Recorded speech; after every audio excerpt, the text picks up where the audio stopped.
Basically, our belief system colors our perception, and our perception colors the reality that we see. The observer who is observing the phenomena influences the phenomena. I may be quantum space, but I am not manifesting my body consciously. So, who is manifesting my body from that quantum soup? Someone is doing it.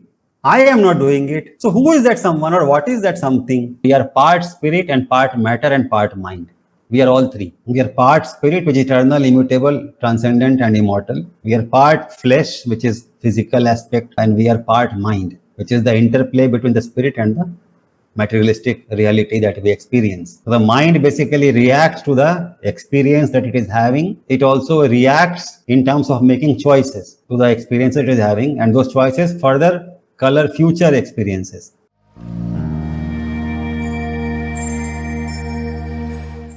So you did watch the video, right? All three of you. Yep. Yes, sir.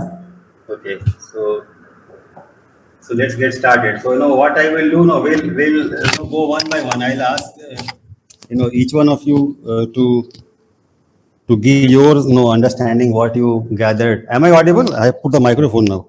Yes, sir. It will be better, I think. So what you gathered from the video, what you think are the implications, and then I will. As usual, as you are talking, if some ideas occur to me, I'll try to share and further reinforce what you have learned, and then at the end I will try to summarize from my side, and we'll see where it takes us. I personally feel it's a very useful video. It's worth showing to all the students, of upper classes, maybe 10th, 12th and above classes, because this is where science has reached, and they know us to not share the scientific knowledge, to not share the scientific knowledge with our students, because if they knew all this, I am sure many paradigms would change in their mind, about how to live and what is valuable in life, because this is what science is telling us. So for some reason, we are very reluctant to embrace the quantum physics and its implications. And also the recent discoveries in neuroplasticity and such things. I don't know why they don't share in the school. It is worth sharing knowledge in schools, I feel personally. So, let's get started. And also I will show you the last part of the video where the interviews are given with all the experts. In the film, each expert is coming and just sharing a snippet and going away. But in the end, a comprehensive interview, 10-minute interview, 5-minute interview is given with each one of them. So they share their thought, their learning from whichever field they belong to.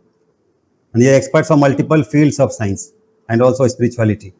So that is a good, tying up the entire learning of the movie in one place in the last 25-30 minutes. That I will be showing. Why? Because they are recording on YouTube. So even other public who watches the class, they can at least see that interview part, and many of them may get motivated to see the whole movie. So, and also it is a good learning, what they're sharing. So, okay, so that I will do towards the later part. Maybe before I summarize, I will have that video running for half an hour where each person is telling their understanding, and then I'll try to give my what sense I make out of that, and then we'll end today's class. It should be a shorter class, I think, little bit. Okay, today. So we'll go one by one. So maybe Raj, you can start, and then we'll go to Neha, then Sachit, in that order. Is that okay? And this order is because on my screen, the way I see you guys. It's nothing my preference or something. The way I see you three. Okay. Sure, sir. I'll do my best, but of course I'll invite Sachit and Neha to pitch in as we move forward. Okay. Yeah, basically, into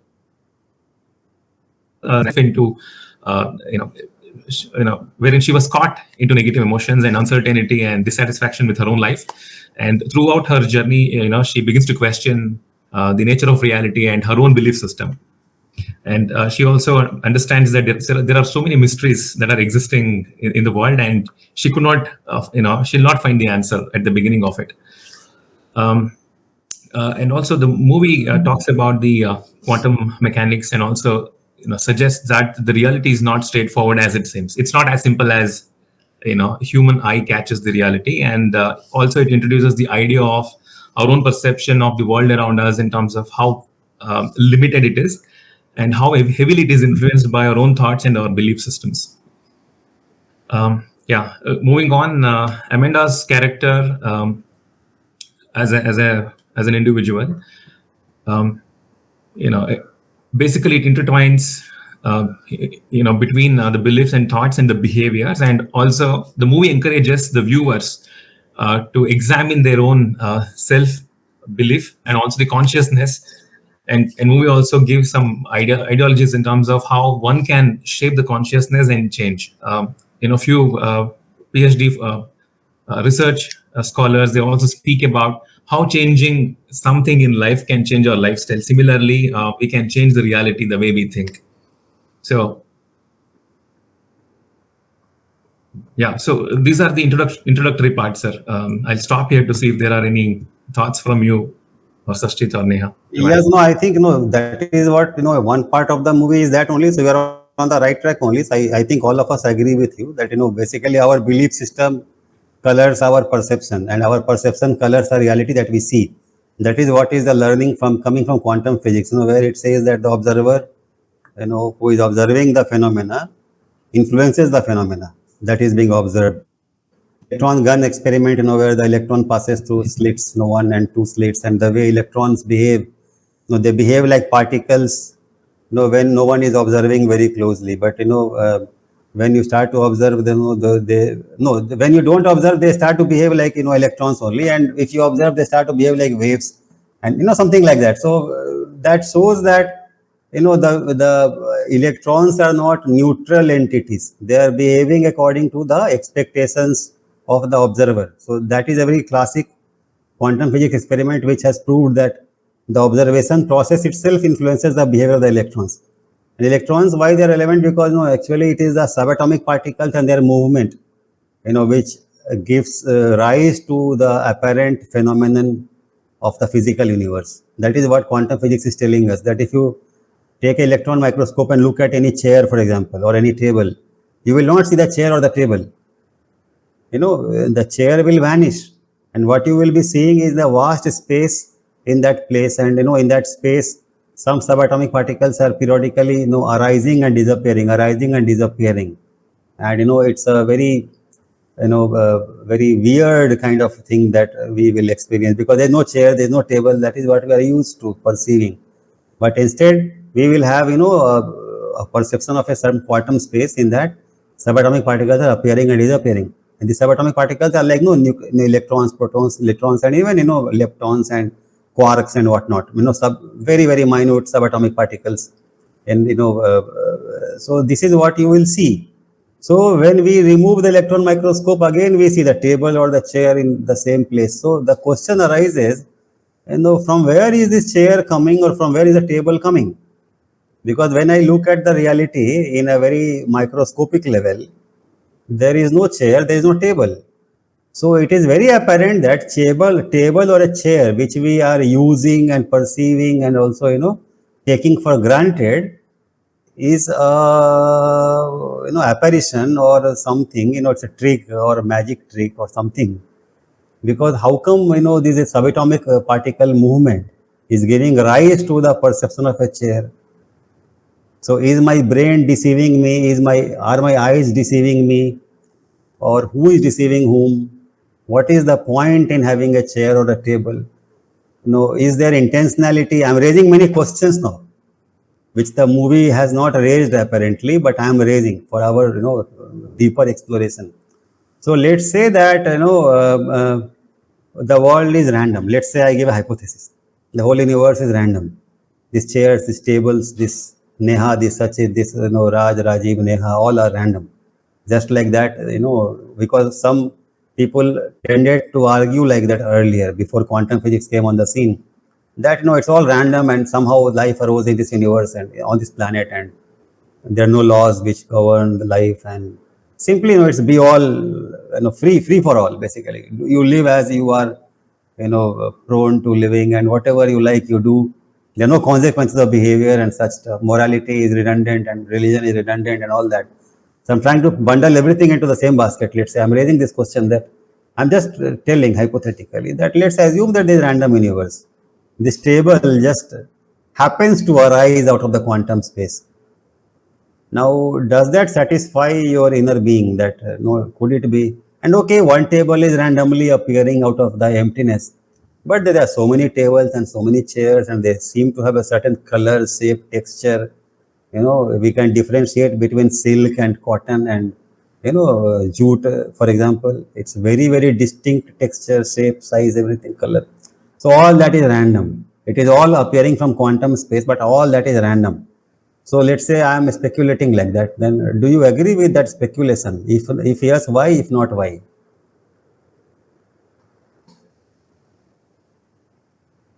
It's a very important question to raise. If you accept the hypothesis, you live in another one way.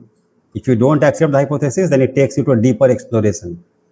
What could be the purpose behind tables, chairs, cotton, jute, and all that? Is there? So Yeah, Sachit. Yeah. it's a deep question, sir. But as you're asking this, I think it is. I don't agree that it is random. Probably, I'm starting to think in this lines that it might not necessarily be random, but like the movie also explains that at an atomic level, everything is in a superposition, and only the observer when the observation happens, it takes either A, B, or any one of those positions. It could be any position, but it takes that one position in the reality when the observation is being done. So, for example, the chair, a particular silk, or whatever that we are seeing, it is for a certain kind of a purpose, but we are giving shape and meaning and everything to it.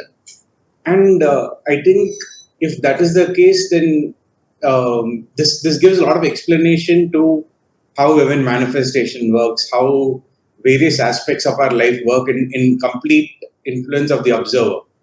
And along with this question, if I'm sorry if I'm adding another question because it has been in my mind about the scalability of everything. For example, when we talk about quantum physics, we are bringing it down to a very minute atomic level and trying to see that at the atomic level, everything is in superposition. There's a lot of entanglement as a possibility and all these aspects that came out. But if we scale, for example, they gave an example of certain cells within our body. Each and every cell is a conscious individual itself.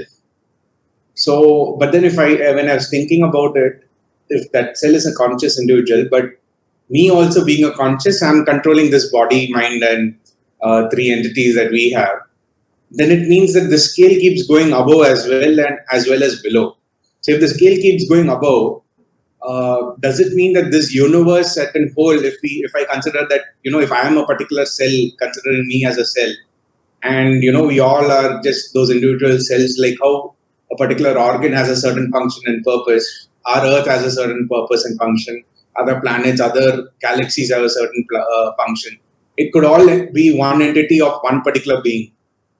And it's beyond my possible perception at all when I started thinking about these questions that Yeah, but these questions do arise in our mind, right? Because if there are 50 trillion cells in my body, yeah, and these 50 trillion cells, each one of them has an individual existence and entity and identity. yeah, A liver cell behaves like a liver cell, and a kidney cell behaves like a kidney cell, isn't it? So they have identity. It's as if liver cell. Let's say liver is India and kidney is Pakistan. So the liver cells identify themselves as Indians, and kidney cells identify themselves as Pakistanis, and they behave accordingly. In a way, I'm giving a very crude metaphor, but there is an individuality, there is an identity, there is a certain functionality, there is a certain peculiarity to each cell. So it goes that level. So as Sachit is saying, if my cell is a part of me, so for the cell entity, I am like a God entity. yeah, Like that. Similarly, there may be a God entity for which, forget God, there may be Earth entity of which we are cells. If we look at Earth itself, they call it Gaia, no? Earth, also is worshipped as a goddess. In the West, she was called as the Mother Gaia. Gaia is Earth as a goddess. So maybe the goddess Earth, if she is a super being and we all are a part of her body, so it makes sense because with Earth as the one entity, one planetary entity, deity, we could be a part of her body. So from that perspective, the Sachit and Neha and Rajiv and Raj are playing their own role in the larger story that Earth is trying to unfold on the planet. It could be like that. Could it be that Earth herself is evolving through us? Why not? Why not? Could it be that Earth itself has higher potentials that will be manifested with us achieving our higher potentials? So what I'm trying to say, if you discard the view that the quantum space is giving rise to the planet or to the galaxies, randomly, if you discard that hypothesis, I don't know, that is what you have told. You don't discard this hypothesis. I would like to hear other people, Raj and Neha. Okay, Sachit believes it's not random, and then he shared certain thoughts. So let us proceed. So what he's telling is we could be part of a larger entity as cells, right? So if that is the case, then what is the purpose of the larger entity? And am I playing my dharma or playing my role properly as a cell in that entity? Now, if you start thinking like Sachit is thinking, your ego will become very whittled down. Your personal will also be blended with a perception of or a speculation of the divine will or that divine entity's will of whose body we are a part. You start to contemplate what God wants from me. If you start thinking like Sachit is thinking. Because if it is not a random universe, and there is so much complexity, so much beauty in this universe, that it is very difficult to accept that it is random. Don't you think so? I think so. This Yeah. quantum physics, if you look at quantum physicists, now they talk in private about God. They don't talk in public, but all of them in private talk about God. Because it is clear to them that it can't be random. Yeah. It is not possible. Right? Yeah, Raj. Yeah, right, sir. I mean, they cannot go and call it out in public because people will have more questions to them and they'll not have answers. When it comes to some of the spirituality side of it, sir. But of course, they all agree that they use the word called interconnected of all things. When everything is interconnected, I agree with you and Sachit that things cannot be random. And also one question is raised. That see, you know very well that you are not creating your body in this moment, Raj. Am I right or wrong? Or are you a hidden one God? You're creating your body. I'm not creating my body. I may be quantum space, but I am not manifesting my body consciously. Yeah. I'm not doing it. I'm sure you also are in the same situation. Am I right? Agree with you, sir. So who is manifesting my body from that quantum soup? Someone is doing it. I am not doing it. Yeah. So who is that someone or what is that something?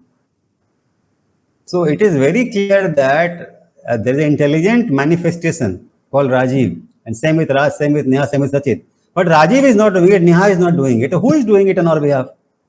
Someone is doing it. Yeah. Because if you look at me with electron microscope, I will disappear. Only quantum soup will be visible. So who is manifesting Rajiv out of that soup?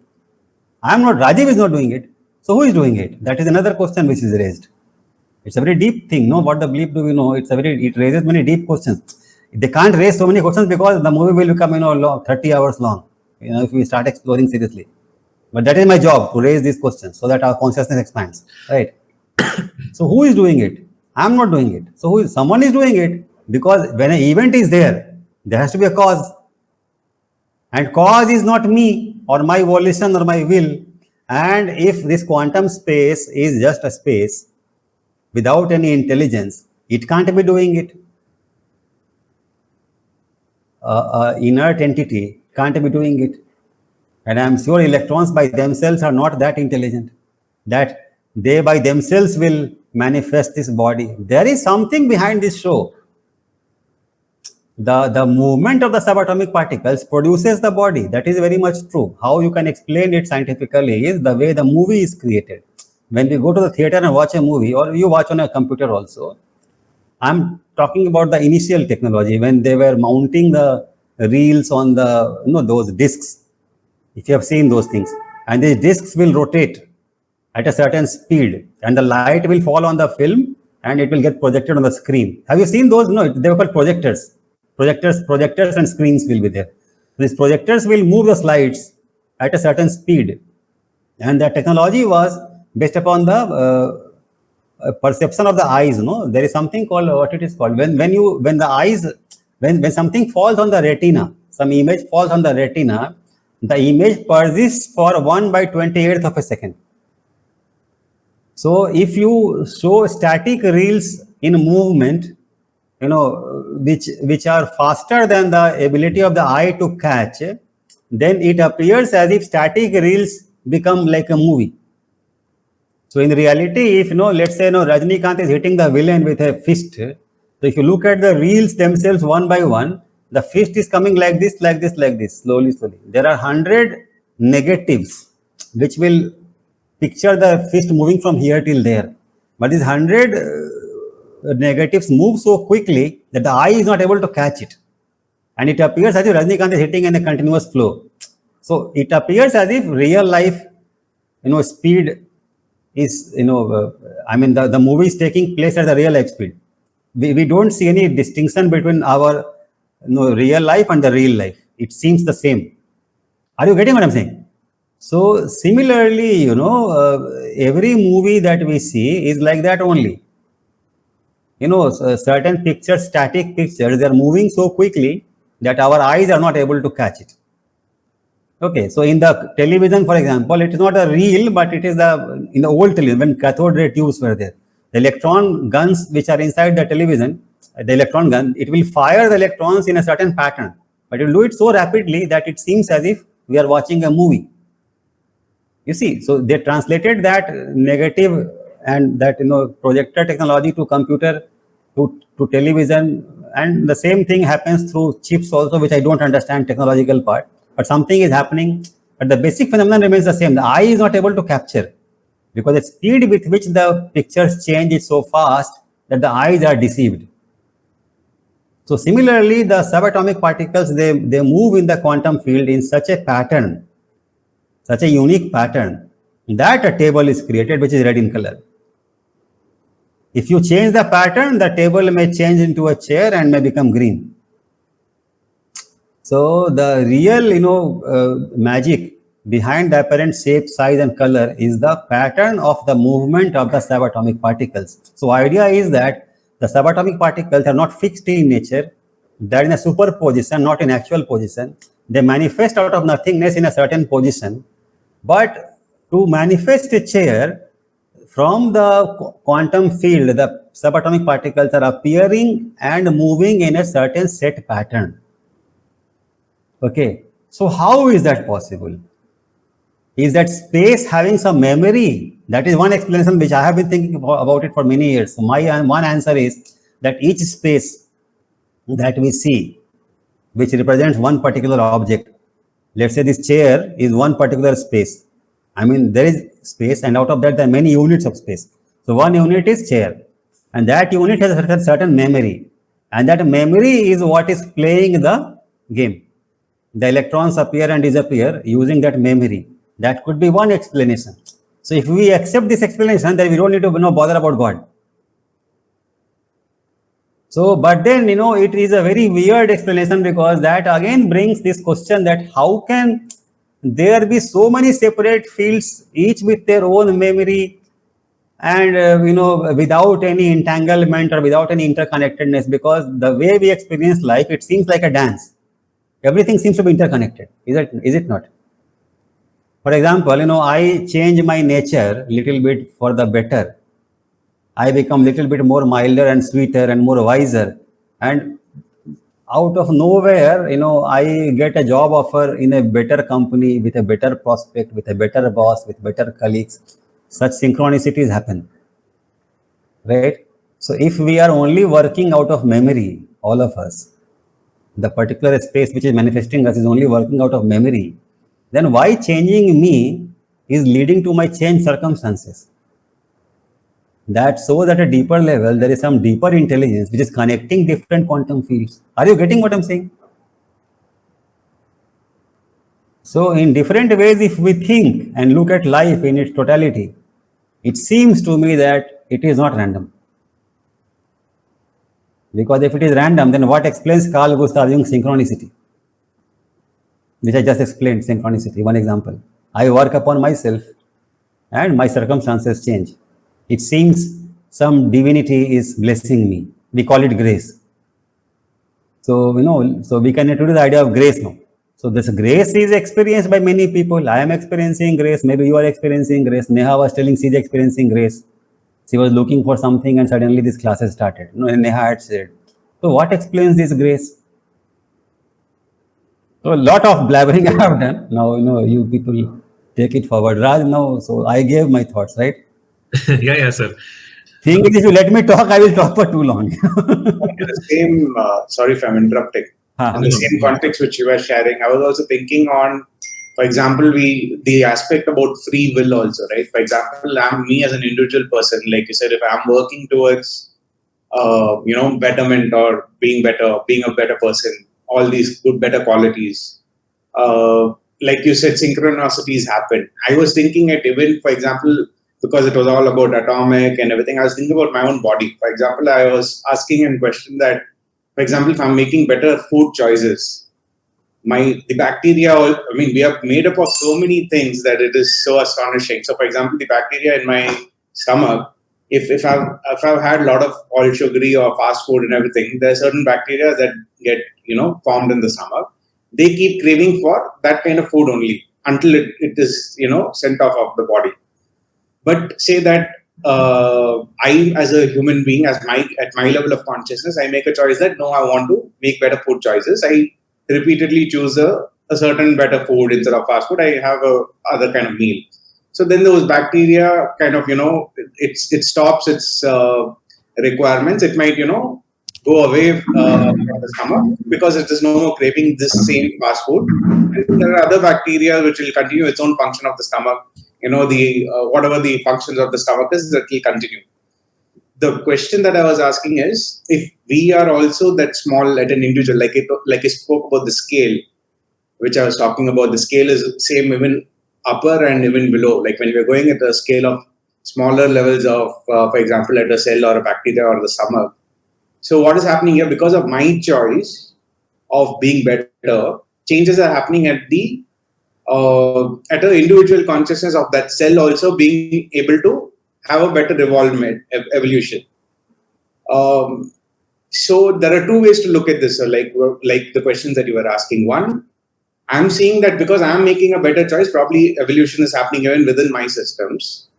Second, if I'm reversing the scale, for example, if the bacteria, I don't know, I'm asking this question, the individual cells are trying to evolve, trying to become better, trying to go at their higher potential, that, okay, this is a better potential to, live into their own fullest, highest potential of that function of that stomach or whatever individual parts that we're talking about.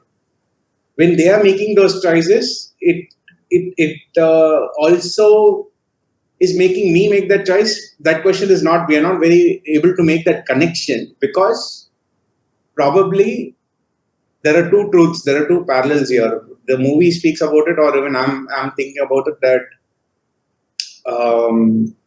when there are always, like, superposition always exists. There are also, they speak about this multiverse kind of an explanation also in between in a very, very small, brief way, but they don't deep dive into it. Possibly that if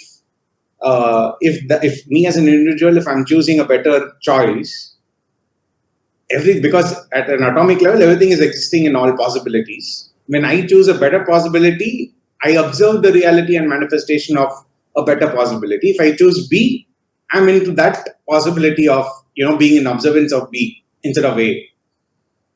So similarly, it can be for the stomach also. Though I made the choice of choosing a better food habit, but the evolution within the individual aspects of my cells, for them it is immediately changing to betterment. But it doesn't mean that they didn't make the choice and the super consciousness made the choice. It's very confusing. I'm not able to explain it. I'll help you. Basically, shall I share what I'm? Yes. So actually, what happens is, see, we say law of karma, right?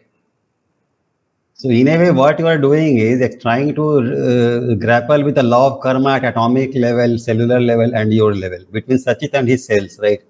So see, why Sachit is a higher entity is because Sachit has more intelligence, conscious intelligence.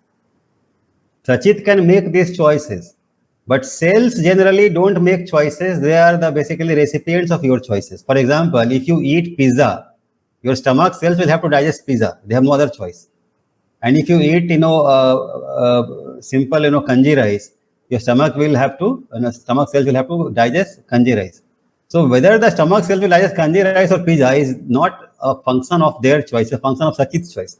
So in a way, your stomach cells are trapped in Sachit's body because whatever Sachit chooses to eat, they are destined to digest those materials. So in a way, in terms of hierarchy, you are higher entity, they are the lower entity.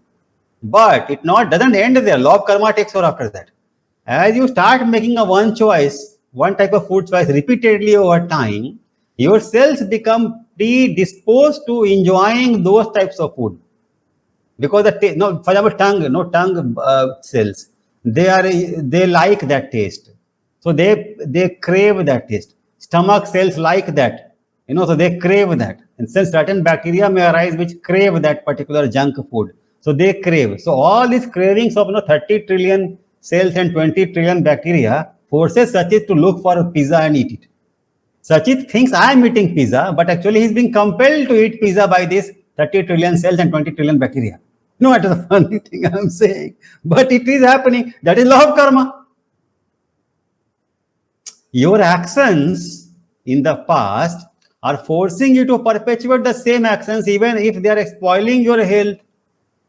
You develop hepatitis and doctor says you have to stop eating pizza, but you can't stop it now because 30 trillion cells are forcing you to eat that.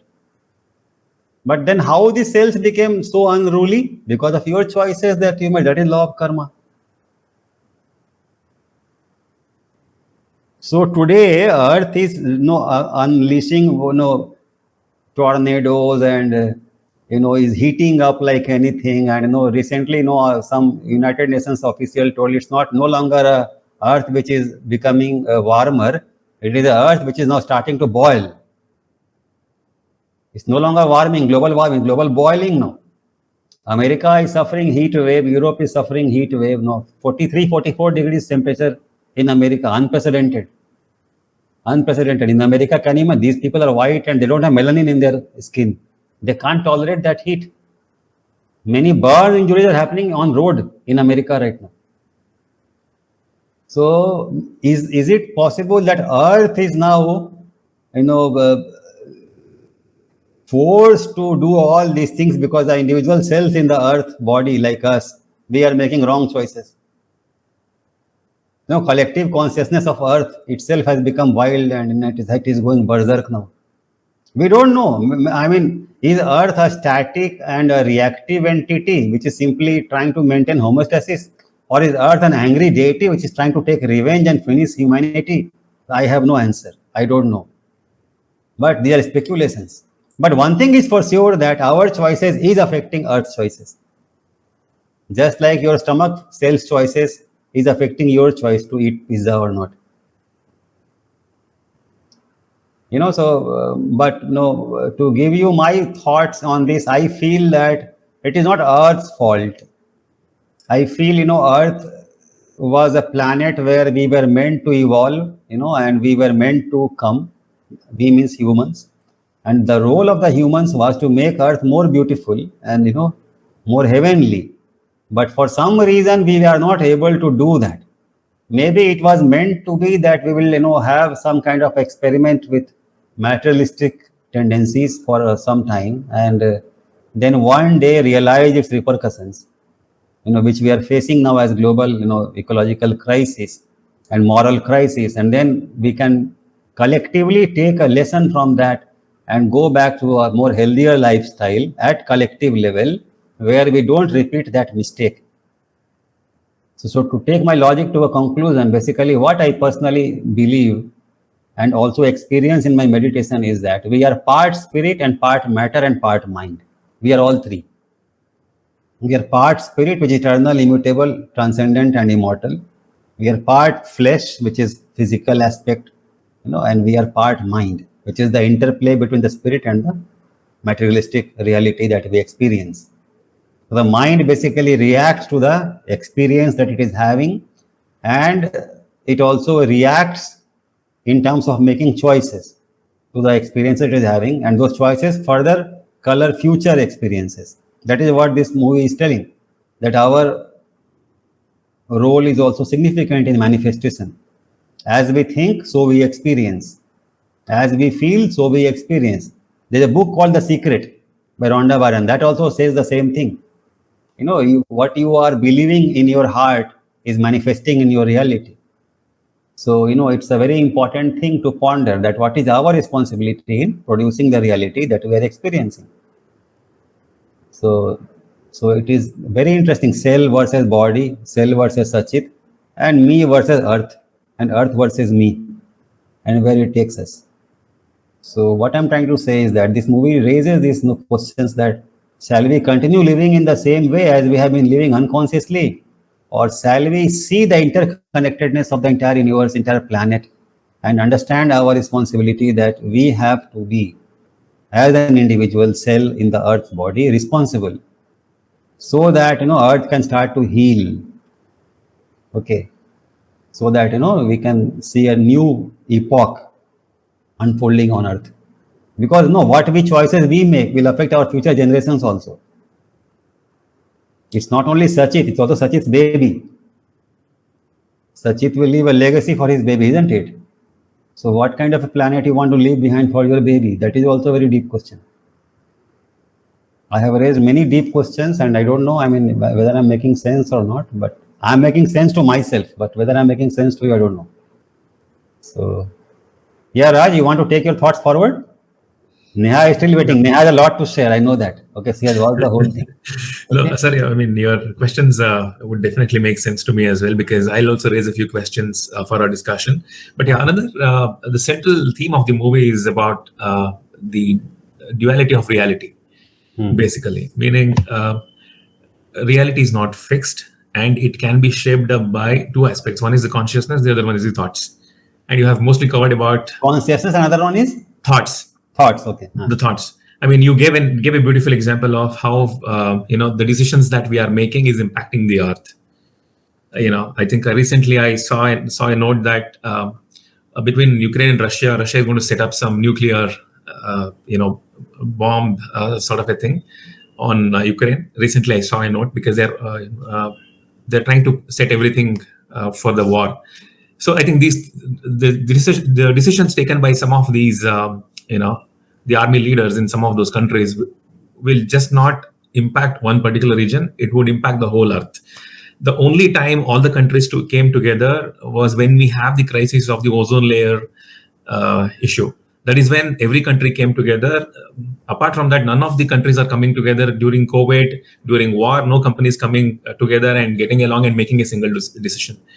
Yeah, so definitely the thoughts and our conscious level is impacting the place we are living and the surroundings we are living. This is something I wanted to share. So another question that I wanted to raise with you is on the experiment, beautiful experiments shown in the movie. Basically, electrons are shot using a gun, and it follows a pattern. But when we put an observer, that is when they start changing their behavior. So maybe I think the example that I give might deviate a little bit, because in my family, quite often I see that when we take any infant to any functions, well dressed up and so on and so forth, we ensure that we put nazar batu and all the dots and everything. And people at my home, they still believe that if we take infant without any of these things, it would it would fall sick the moment we come back from the huge function wherein 400, 500 people are gathering. So at my home, they still believe it. So I wanted to get your pulse in terms of if that is the power of human observation on anything. How do you see these two things, sir? When we are studying the electron with some observation, and when human eye on some of these things, wherein people believe that if somebody put an eye, I think things will spoil, things will not work, and so on. I'll stop here, sir. No, so maybe I think the very reason that people have this fear, and it is shared, across societies in the northern part of the country, southern part of the country, because same thing happens in north also, south also. So there has to be some experience which has given birth to this superstition. Even superstitious beliefs are not random. There must be some reason, right? And black magic does exist. I know that for sure. So the fear is that when we are taking to a function, there may be some people in that function whom we don't know, who may not have very good, intentions towards your family. Maybe they're jealous of your family or something like that. Or how come you had such a beautiful baby and their daughter did not have? So they might have those jealousy feelings, and they might, rather than giving blessings to the baby, may send curses to the baby, because they want you to not, enjoy so much in life. So I don't know that those are the kind of superstitious beliefs people carry, that maybe some protection is necessary to protect the baby from such evil life, so to speak. But if intention of the person does affect the observation or the reality, and baby is so pure, the baby's consciousness is very pure without any protective shield, maybe it will absorb those vibrations. The baby's aura may absorb the negative thought vibrations of those people. And when these negative thought vibrations get lodged in the baby's aura, baby will fall sick. That is what may be happening at a scientific level. I don't know, it's just a speculation I'm doing. It may be happening, because Purnamrita Swami, who is a very senior disciple of Amma, whenever he speaks, he always talks about this, that every thought that you're thinking is going across the universe and hitting these walls, hitting everything, the oceans and the trees and the mountains and the rivers, and coming back to you. And that is what he says is karma. Your thoughts are basically the generators of karma. And as you think, so you experience. And this movie also seems to corroborate that. So maybe the baby going into the function may receive all vibrations. Now you see, in the baby's case, it's already so pure that blessings may not add much, because it is so pure. But curses may harm very quickly. The baby's predilection to absorb negative vibration will be much, much more. And positive, not much, because it is already very positive. It is already very pure. It's a speculation again. I'm just leaving it to your own intuition, but this is my intuition telling me. Okay. Can I add something here? Rohan, please, you switch on your video and add. Okay. So there's also a parallel from Shintoism, where in Shintoism, people believe that when we collectively believe in some kind of entity, which is tangible, so like collectively, like saying Shintoism, every forest, every natural resources collectively has a form of God. There's no one collective God like in Hinduism, but it's like a belief of animism. And what is called as cognitive revolution in the book Sapiens. So I think the black dot could also be like a tangible factor of where collectively everybody that knows the child may collectively focus on protecting the child from negative energy that might be produced by wrongdoers or just jealous people in general. So I think, just the black dot might be something symbolic that is easy to understand for people, that is meant for people, that is meant as a central focus point for people to concentrate their positive energy into. So what Rohan is trying to say, I will explain it a little bit better. For example, a deity that I worship may be initially created by a rishi. And the rishi has in his mind the symbolic meaning of that deity. So I'll give example of Ganapati. Okay. And then connect it with the dot, that Rohan example. No? So Ganesha, the deity, is a deity whose head was cut by Shiva, and a new head was replaced. In the new head was elephant head, where there is a long trunk, and there are two big ears, and stuff like that. Then the story created that in writing of Mahabharata, Ved Vyasa wanted someone to scribble down the things that he's telling. Now, who has a speed fast enough to write as he's speaking? So Ganapati is the only one capable of doing that. So Ganapati is invoked. Now Ganapati comes. So Ved Vyasa requests him about that. So Ganapati says that only one condition, I have. If you fulfill that, I will write. Otherwise, I will not. He said, what is your condition? So you cannot stop speaking. The moment you stop speaking, I will stop writing. Because the moment you speak, the sentence will be completed. I'm so fast that the moment you stop, the sentence is complete. So you should not stop. Vyasa says, okay, fine. I also have one condition. Now, both are very brilliant people. So Vyasa says that I will not stop, but you also have to make one promise. He says what? That you will not complete the sentence till you have understood what I'm saying. So Ganpati accepted. So that is how Vyasa got some time to compose the entire Mahabharata. So what the story is telling is about the nature of Ganpati. And Ganapati is supposed to be the god of wisdom. Okay.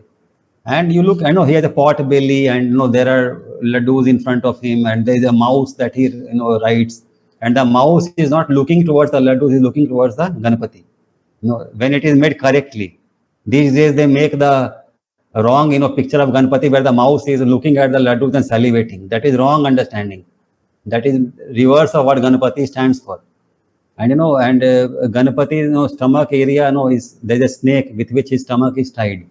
So there's a deep symbolic meaning behind this. So the rishi, whoever conceptualized Ganapati and created the mantra for Ganapati, what he or she is doing is using his power, spiritual power, is giving birth to an entity.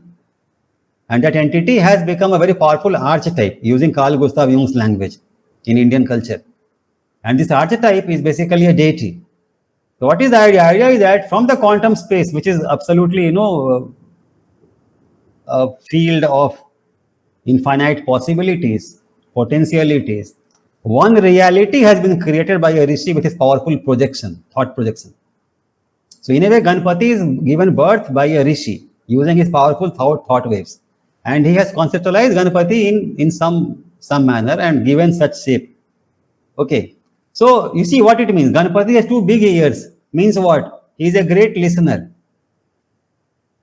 He has a very big elephant head. Elephants have tremendous memory. So Ganapati, like student, never forgets what he learns because he pays so much attention. Because he is a great listener, pays total attention, absorption is tremendous. And there is deep contemplation. So the big head represents deep contemplation. And that becomes his buddhi, the god of buddhi. So his buddhi or his knowledge or wisdom increases exponentially because he is a great student. And these two big ears tell that he is a great listener. And also with his trunk, he can uplift trees and he can also lift a small needle. So he can solve big problems, he can solve small problems. He can see big reality, he can see small nuances also. Both capacities he has got. So that is a powerful buddhi, which can do everything. And then, he has tremendous control over his lower lust and lower passions. These laddus represent the worldly attractions, the worldly temptations. That is what is the meaning of these laddus. One laddu could be ambition, one laddu could be money, another could be fame, name, whatever. So all these worldly laddus, he has total detachment towards. He's conquered that. How do you know? Ganapati's mouse, is looking towards Ganapati. So mouse is the vehicle on which Ganapati rides. And Ganapati is the god of auspicious beginning. When you begin something and you want to begin in a positive way, you worship Ganapati, isn't it? So he's a god of auspicious beginning. Why? Because well begun is half done. When you begin in a very auspicious atmosphere, most likely you will complete the job. So he is invoked when you want to make a very good beginning. So he rides a mouse means, see, mouse moves very slowly. So he's also showing to us that if you want to make spiritual progress, whose initiation Ganapati rules over. If you want to start a new thing, spiritual journey is a new good thing. It's auspicious beginning, right?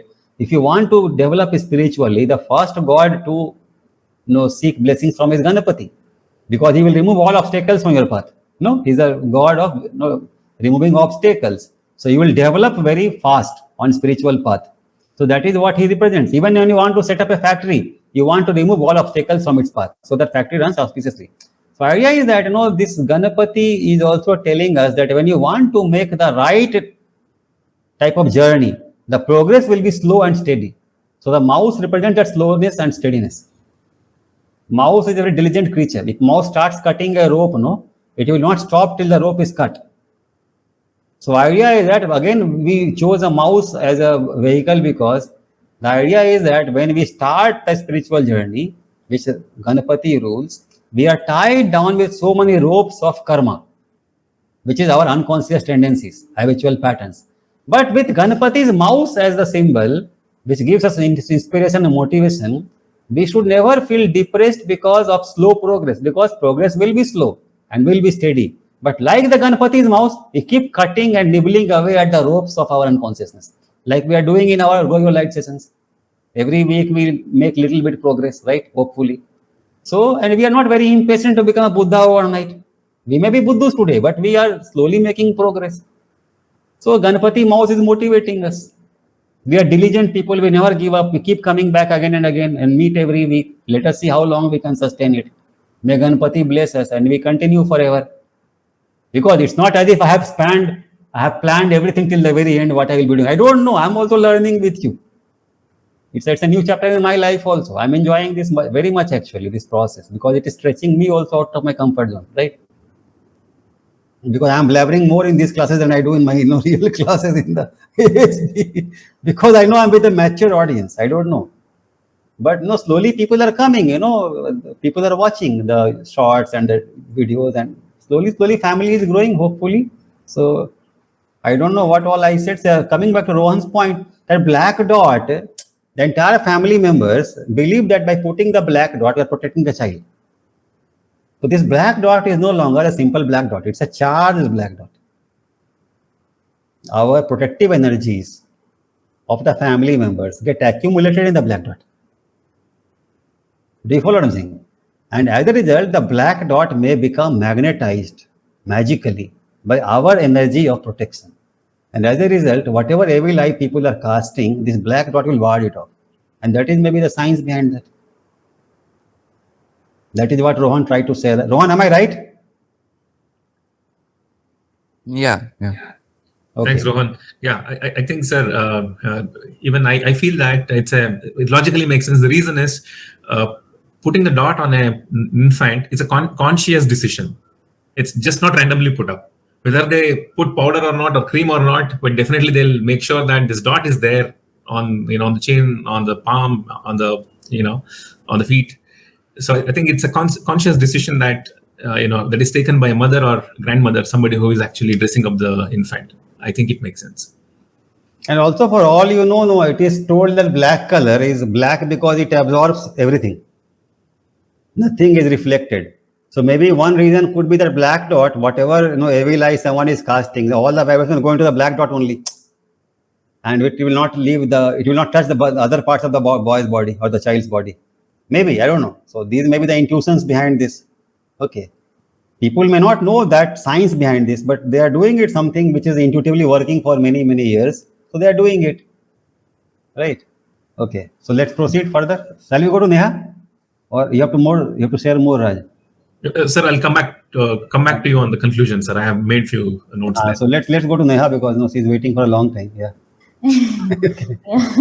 Yes, sir. So it was a very interesting movie. Like the main point, which as I had put in the group also, the point which said our thoughts become us, right? Like we are made of our thoughts. So there's this person who talks about if your life is lacking joy and happiness, it's because your focus isn't there. And he talks about the victim mentality in that. Another person, I thought it was Dr. Joe Dispenza, I feel. He talks about how you need to design your life like a gardener to see like the fruits. Like when you put the effort into designing a new life, you'll see the fruits coming. Like so, the most interesting part, what I thought was, like we have been talking about how our thoughts are important and how it helps us to shape our new life.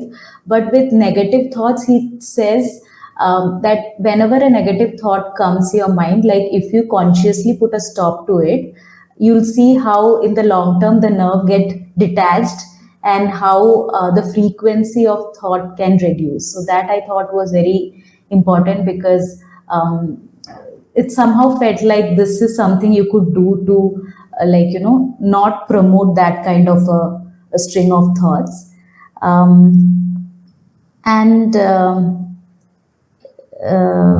Yeah, also like the point which you guys were earlier talking about, how what I think affects the world, that was also something which came up in the movie, like how we all are connected and what one person thinks, it adds up to the conscious energy and how it affects the worldview and then the entire universe as such. In the beginning of the video, there is this sentence which says all the separateness in the universe, which is like the main problem of the universe nowadays. Like they talk about how being connected gives like more positivity and like the more separate you are, it basically increases anxiety and all these negative emotions. Water experiment was another experiment which I really liked, when you show positive emotions, like you see the crystals which are like very beautifully formed, and on the other hand you see like really deformed crystals when you put like negative emotions out there.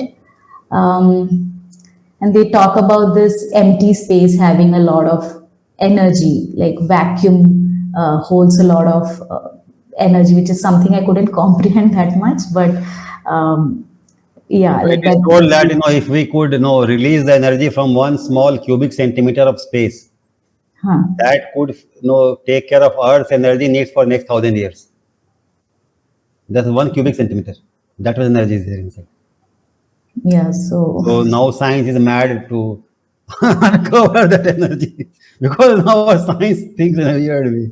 So, um, and I interpret it as God is very powerful because if I look at quantum space as God, that is the power of God. It is hidden there inside. Yeah, yeah. Please continue. Yeah. yeah, so it was very scientific also, because it again it helped in validating, for example, the thoughts part. Also it talks about how they are converted into peptides, and how these peptides That's a very holds, important point. Yeah. yeah, holds a lot of emotions and consciousness and all that. So even though these were things which I'd heard before, I never knew about the research part of it. So when she talks about how the peptides work in your body, that was extremely enlightening, I felt, because That every Amanda's example, that Amanda character, she experienced that in her reality. Earlier, she was a victim of certain types of peptides that are negative in nature, but then when she is making her heart all over her body, she's feeling great Mhm. amount of love and bliss. So you see, Right, what is the experience? She's experiencing a new type of peptide, a very bliss-inducing peptide in her body. So in a right, way, all the body cells are being infused with love energy. That and that is creating that blissful mood in her.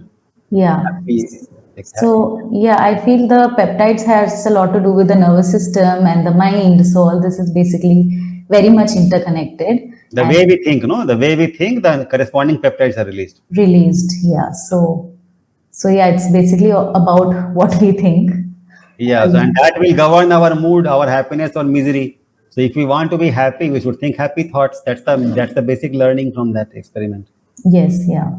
So yeah, like theory wise, it's great, but the practice part is what, which is when Dr. Joe Dispenza spoke about how to break the negative thoughts. I felt that might take a lot of time, but still there is some kind of like something to practice. Like maybe we consciously become aware that this is not the kind of thought which I want to continue, and then put effort in like disconnecting that kind of thought. Ganapati's mouse, slow and steady progress every day. Yes. Become little bit more better. Like that. Hopefully, So, yeah. Then there was this fear of unknown, right? By the end of the movie, this person goes to 2D setup, and then how he tries to explain about a 3D to a 2D person, and then the person is clueless. So I feel like more. I the mean, I feel circle, the circle could not imagine up and down. No, exactly. I am So seeing your safe and what is kept in your safe. Everything he says, and he thinks, how he knows all that. yeah, so I think yeah, I am like that to a great extent. So, yeah, so it's very difficult to comprehend things which you don't see or which you haven't been used to seeing. So, I think we all are similar to you. I'm also like you only. so that was very interesting the way they showed it. Um, so, yeah, those were some of the points. Wonderful. And about religion, also, this guy talks about how insecurities allowed us religion to flourish. That I thought was an interesting Yes, point. actually, about religion, I would like to caution one thing. So we should not throw the baby out with the bathwater. There's a proverb like that. So religion could be one such baby, where we may throw the religiousness itself along with the negative elements of religion. So here, when I say the word religion, you see the word religion, if you look at its root, it means, a lifestyle which makes you purer and more able to connect with divinity. So idea is that divinity is very pure consciousness, and we want to connect with it. Why? Because if you could connect with divinity, we will ourselves become divine, and by that we'll ourselves become very happy and blissful and peaceful and clear and wise. And life will be very wonderful. So that's an aspiration everyone has. Who doesn't want happiness? Everyone wants, right? So religion is one way to gain that more durable happiness, which is not coming from some external objects. Religion is a way to build happiness from inside out. Right. So I think he also mentioned the same point wherein he said the general perspective of many people, which the myth, right, that God is punishing, evaluating, awarding, and judging you basically. So he's like, nobody has that kind of a time to do that. So he was just trying to uh, maybe highlight that point of Yeah, so religion. that type of religious view of God is perhaps outdated now. Okay. Or God made the universe in 6 days and rested on a Sunday. Bible says that, right? So that type of biblical myth is now. I'm sure that even Christians would not mind discarding. So in the sense that not everything written in Bible is absolutely cast in stone, because then what is the utility of science? So with modern science developing so much, there is maybe high time to discard such notions. Right. Maybe. So we need not throw the baby out with the bathwater. Means let us discard that which is perhaps completely implausible now, but let us keep the good things of religion, in the sense that religion makes you very disciplined, punctual, sincere, honest, trustworthy, lovable, loving, kind, charitable. These are good qualities. Let's keep them. But if religion makes me mad with superstition, that I will kill all Hindus because they worship a statue. Now that type of religion, maybe it's time to discard that. Or I will hate all Muslims because they force their women to cover their body with a parda or something. Now that kind of religion has to be discarded now. You know what I'm saying? So that is what the movie is trying to tell us, that let us not be very die-hard, fanatics about our religious views. Let us understand the purpose of religion. It is about becoming better human beings. So anything which helps us to become better human beings is useful in that sense.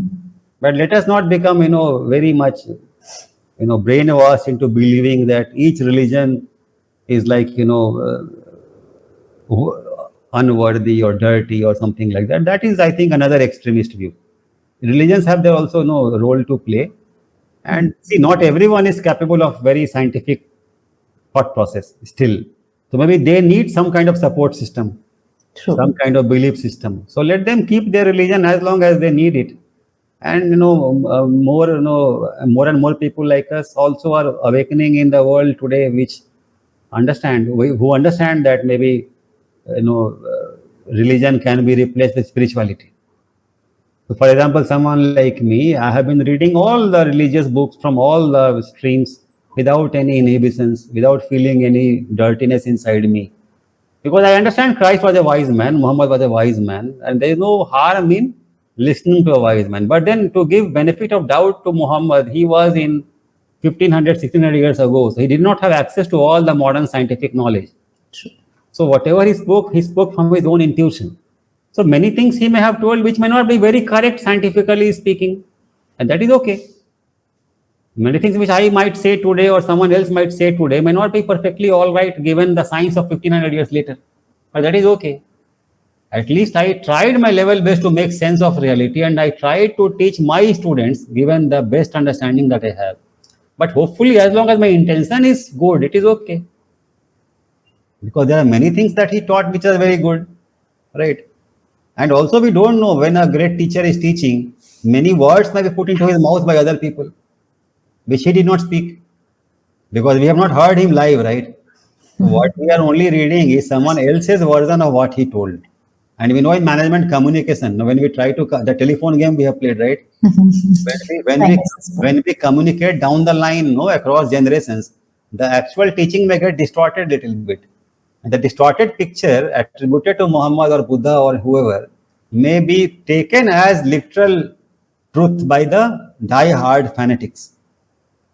So recently, I have been reading a book by a Buddhist scholar, where he is trying to present 20 versions of different 20 different versions of same Buddhist teachings. So they attribute all the sects attribute them to Buddha, but there are 20 different ways in which the same teaching is presented. And which one is Buddha, the real one, or none of them? I think none of them. So he's suggesting that you read all 20 and then use your intuition to make sense of what Buddha may have meant. And that I think is intelligent approach. So that is my take towards religion. Let's not discard everything about what ancient teachers taught, but we can also use our common sense and understanding, given the modern scientific knowledge that we have, to retain the best part and discard the not so useful part. Right? Because purpose is to have a more enlightened life and enlightened thought process. Okay. Right. One question which I had was about, I think this was quantum physics related, which said particle could be in multiple places and hence has multiple possibilities. So that Yeah. I mean, I'm not sure what that meant. Yeah. So in that basketball court, for example, the child is inviting Amanda to play basketball, and there he's telling in reality that you see the basketball in some place. But it's a very great miracle because that basketball could have been in many other places in the same basketball court at the same time. Do you remember that part of the movie? You can go back and watch that one. Yes, yes, I remember that part. So the very fact that 1,000 spectators and 22 or I don't know, 6, 12 players are playing with one ball and they all see the ball in the same place, it's a great miracle. Now that is again bringing me to the same question: who is playing this magic trick with us? The basketball is not doing it. Like Rajiv is not manifesting Rajiv, and basketball is not manifesting basketball. Are you getting Neha what I'm saying? Rajiv is not manifesting Rajiv. Something else is manifesting Rajiv. And basketball is not manifesting basketball. Something else is manifesting basketball. And something else is manifesting the 12 players also and this 1,000 spectators also and the basketball court also. What that something is. And it can't be random because it all together makes a beautiful story. A match is being played. 6 players from both sides are now so determined to win. Spectators are following their team and they're clapping and everything is making sense, right? It's a beautiful story unfolding. Someone has lost 10 games, wants to win today and he does win. No, all kinds of stories in emotional drama, all that is involved. So how can all this be random? And my feelings are a function of my past and his feelings are a function of his past or her past. So many pasts are coming into this present moment and playing a game together. So many feelings, so much drama, so many peptides, so many, it goes on and on and on. And it's a great, unfathomable complexity of a great depth. So who is playing this magic and why? And when I look at it from my story's perspective, it makes sense. This basketball match which I won makes sense in my life. So there is a great story writer, a great magician who is writing stories through us. Rajiv is not writing Rajiv's story. Rajiv doesn't know what he is doing on this Sunday and why he is doing it, but something is making me do this. Something is making you three to come and listen to me or talk with me. So there is some great something, great unknown, which wants it to happen. Now you can ask me, but sir, if that is right, why that great something doesn't set the whole world's problems all right in one stroke? I feel that is a very worthy question to ask at this juncture. Don't you think so? Yes, sir. So I think that by design, he or she or it will not do it. Because that great creator is a great creative field of infinite number of possibilities. And he is manifesting or he is letting things manifest, which are a function of our choice. It's like a great restaurant, where there are many items on the menu. What you choose? You want to choose to get boiled on planet Earth, or you want to choose to enjoy on a heavenly Earth? Is completely your choice. So he is one. He becomes many, and through this many, he lives a very limited life as Rajiv, as Neha, as Sachit, as Raj, and he's playing this game with himself only. That what you choose. So in a way, God is me also, you also, Sachit also, Raj also, and God is a super player also who is manifesting everything. And God is that infinite creative field also where everything is a possibility, potentiality. So all that is God only. So there is only one. There is no one else. But that one wants multiplicity. That one wants evolution. That one wants individuality. And why he wants? You are following me, Neha, so far? So I have a question. So, No, are so you you, following me so far, or you have yes, lost? I am following, but I have a question. So basically, you said the choice is ours, right? But also, like somebody is making us do it. So, No. Choice is ours given our best understanding. And that okay, understanding that is growing in us is God growing in us. The okay, knower of everything, right, the knower of everything that is available in the restaurant, deliberately becomes ignorant as Rajiv and wants Rajiv to discover everything available in the restaurant and wants Rajiv to order that which is best for Rajiv. But what is best for Rajiv, that something will not tell Rajiv. It is for Rajiv to discover what is best for Rajiv. okay, So here God is the father and God is the mother both. As father, he wants me to discover the right thing in the restaurant, and as mother, he keeps giving birth to me every moment. So that quantum field I am making into father God and mother God now, using ancient religious language.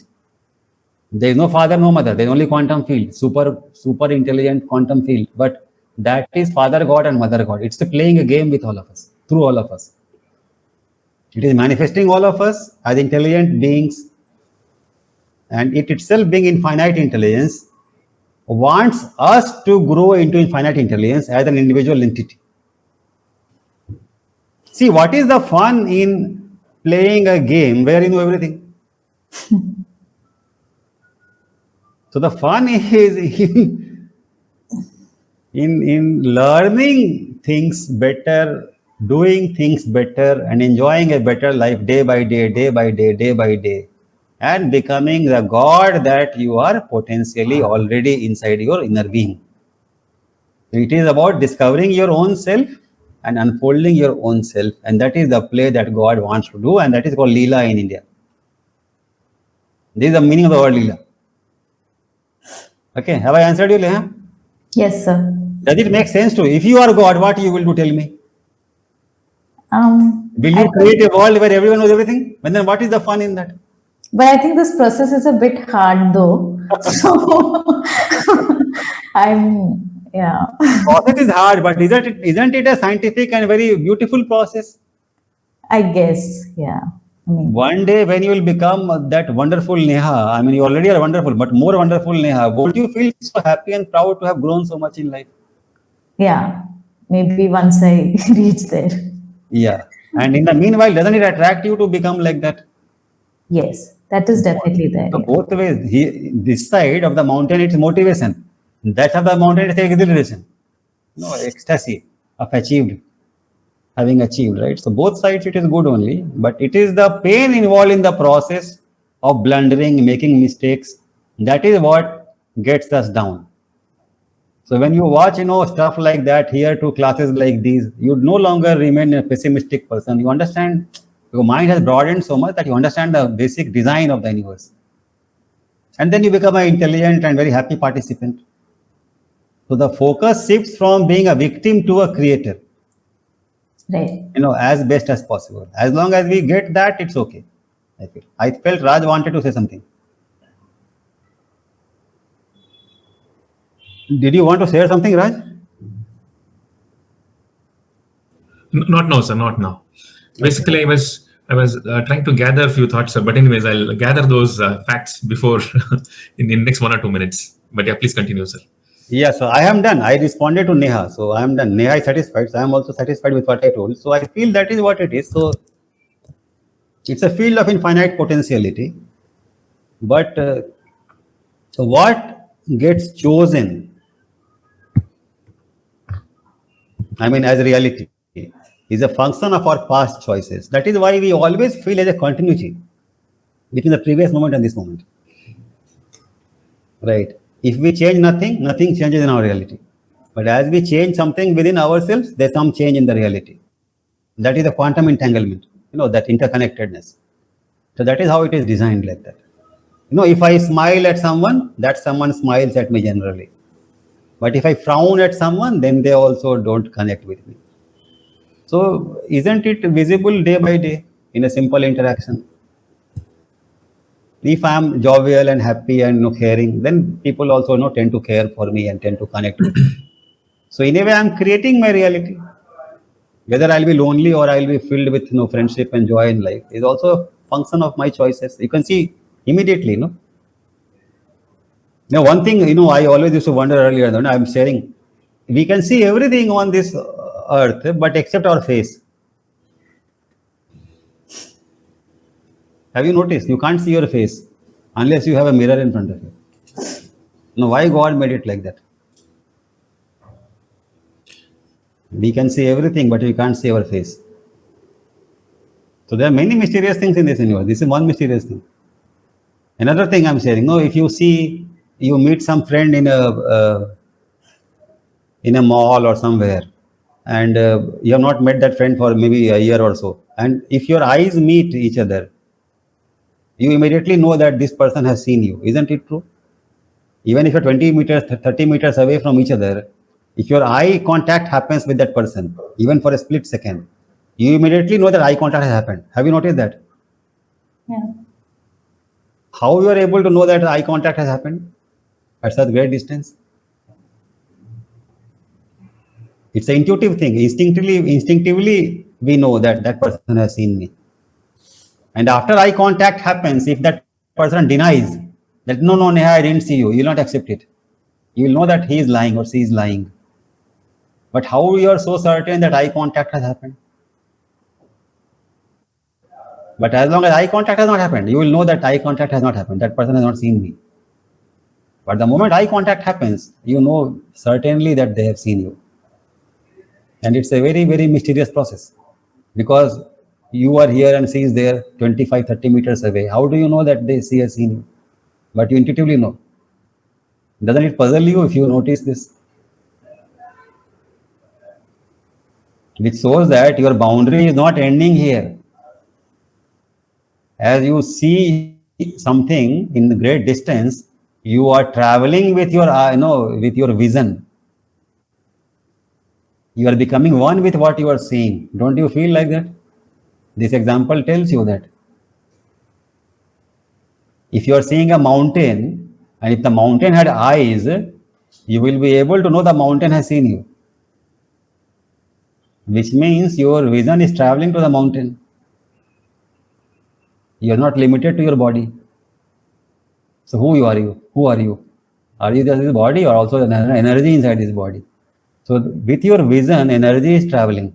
That's what I'm trying to say. Your energy, living energy that you are, is traveling out of your eyes. And the moment this living energy meets another living energy coming from those eyes, other person's eyes, you know that they have seen you. So you're an energy being. If you ever wanted the proof of this fact, this is a simple proof. You're an energy being. Right? Yeah. So now I'm ready with Okay. Please go ahead. topics. Sir, I'll give 3 examples and then I'll try to connect. Okay. So first one is, for example, I started practicing reaction versus response at home, which actually brings a lot of peace in everybody. And I change my life and change the life of influence. One part of it. The second part of it is I fight with my brother or with my friend, and for a simple reason or for a silly reason, but both of us are disturbed because of this fight. Both the relationship is spoiled. The second aspect of it. So now I bring in the third aspect of it. This is a scientifically proven. There is a study called 6 degree of separation.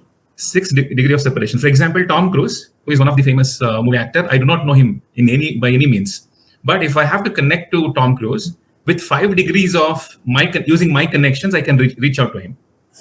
So that is what the 6 degree of separation says. Now, with 3 examples, what I'm trying to say is, can you correlate some of these things with interconnectedness of all things? If I can reach anybody on this earth with 6 degree of separation, apart from me, I just need 5 more degrees. That's all. Meaning, if I'm upset, if I'm hurt, even the other person, will have the influence of it. Maybe, if I'm not feeling well, my mother is not feeling well, my wife is not feeling well.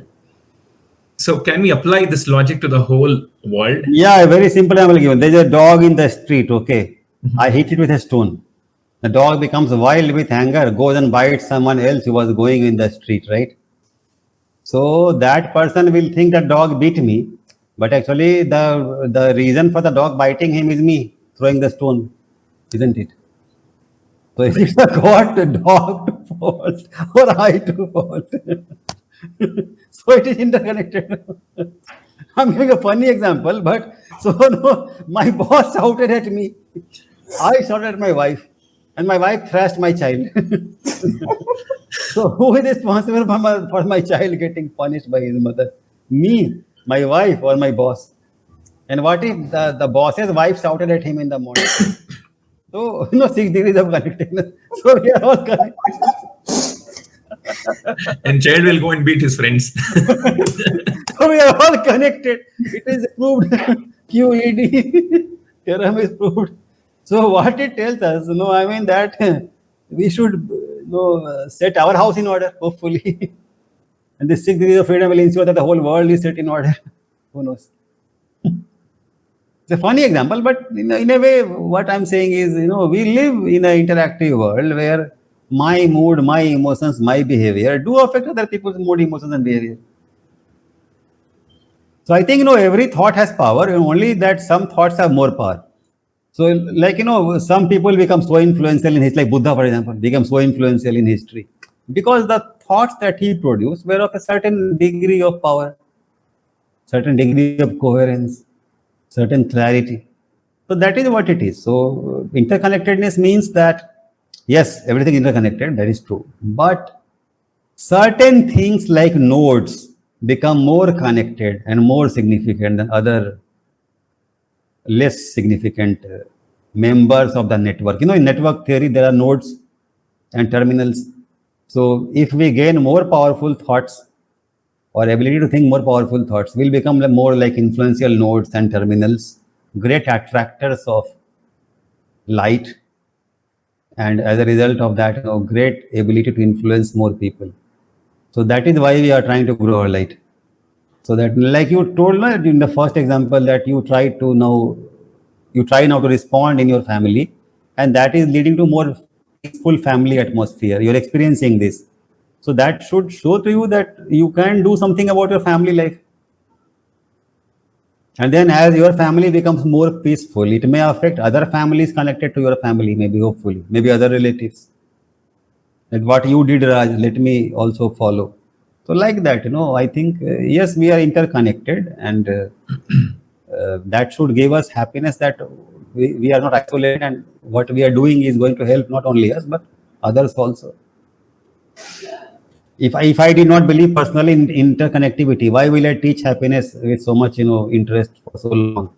Because I felt always that I can influence at least some people. So which with time I am able to verify for myself that actually it is actually true. Many students nowadays tell me on email or WhatsApp. I have forgotten them also, but still, sir, you taught this and that, and I still remember. And it gives me so much happiness. So ultimately, everyone is a conscious entity. So what we share does stay somewhere. So we are all connected. Like I'm sharing this in this session. Who knows who will see on YouTube? Maybe it's completely random person not connected to any of us, and may become fond of these classes, may become a member, and who knows? I don't know. It's a mysterious universe. That great mysterious mind which controls the universe, what he or she is up to, we never know. But we have faith that as long as we are striving to become better and more coherent, that great God is going to help us, is to guide us. That faith is there. At least I have that faith. And I would encourage you also to cultivate that faith. It leads to a lot of peace in life and a lot of feeling of being loved, protected, and safety. We feel as if we have a parent, in the universe. Not only our biological parent, but a divine parent also we have. I feel like that. So when I'm with Amma, for example, I feel like that. Or even when I'm not with Amma, I feel Amma is always there with me and she's always guiding me, protecting me, helping me. Unconditional love I feel from her side. So I think that is a very good thing to have in life for anyone. Someone may believe in Jesus, someone may believe in any other deity, but I think belief is powerful. Such a belief in the right entity is very powerful. In the right entity, I mean that entity has real power and real wisdom. I have experienced, for example, mantra. If I chant Om Gan Ganapatiye Namah, for example, whenever I chant that and meditate, my meditation is much more powerful and much more blissful. So you can also experiment with different things, or you keep some crystal with you. Maybe you are able to concentrate better. So like that, everything is now being researched now. These things are really there. Mantra Shakti is there. Crystals have power. Different objects look different, but they may also be different in terms of power that they have. So over time, our rishis used to say this is like Rudraksh is one example. Rudraksh, Rudraksh? Yeah, so Rudraksh is supposed to be very powerful. And if you chant a mantra with Rudraksh in hand or wearing Rudraksh mala, the Rudraksh absorbs the mantra energy, it seems. Now we can say that why can't I put a bead of marbles, a mala of marbles? Maybe marbles may not be able to retain that energy so much. So people have seen Rudraksh has that power. So like that, we have to research and we have to reach our own understanding. And other people's research also we can study like that. Slowly, if you're interested, I'll keep bringing more and more such research about more and more such things. Because why not? I mean, if we can take benefit of many things in this universe, why not let's take benefit? Illness is there, right? And medicines also are there. So why should I not learn about medicines? So if the universe were completely random, why certain plants and certain herbs have medicinal power? Also, I am a amateur homeopath also. So in homeopathy, we know that there are many plants, from where we take a fruit or a leaf and make a medicine out of it. That fruit or leaf looks like the organ which it is going to help. Often it is like that. It's called law of signatures. The akhrot, there is something called akhrot. I don't know what they call it. The apricot. Is it called apricot in English?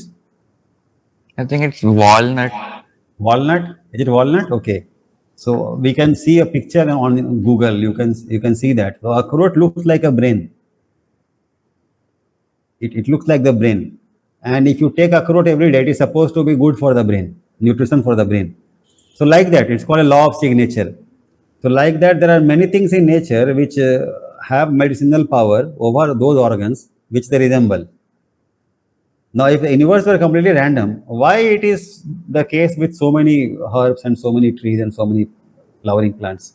So obviously, there is an intelligent design behind the universe.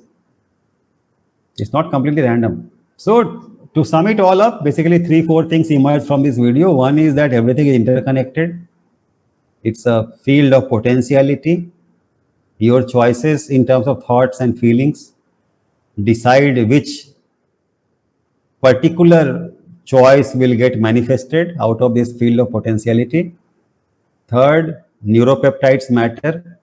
As you feel, as you think, certain neuropeptides flood your body, thus affecting your mood. And if you are perpetuating that mood for long, if it is negative in nature, it may lead to manifestation of disease, illness in the body. It may weaken the immunity and you may become more prone to catching infections very quickly.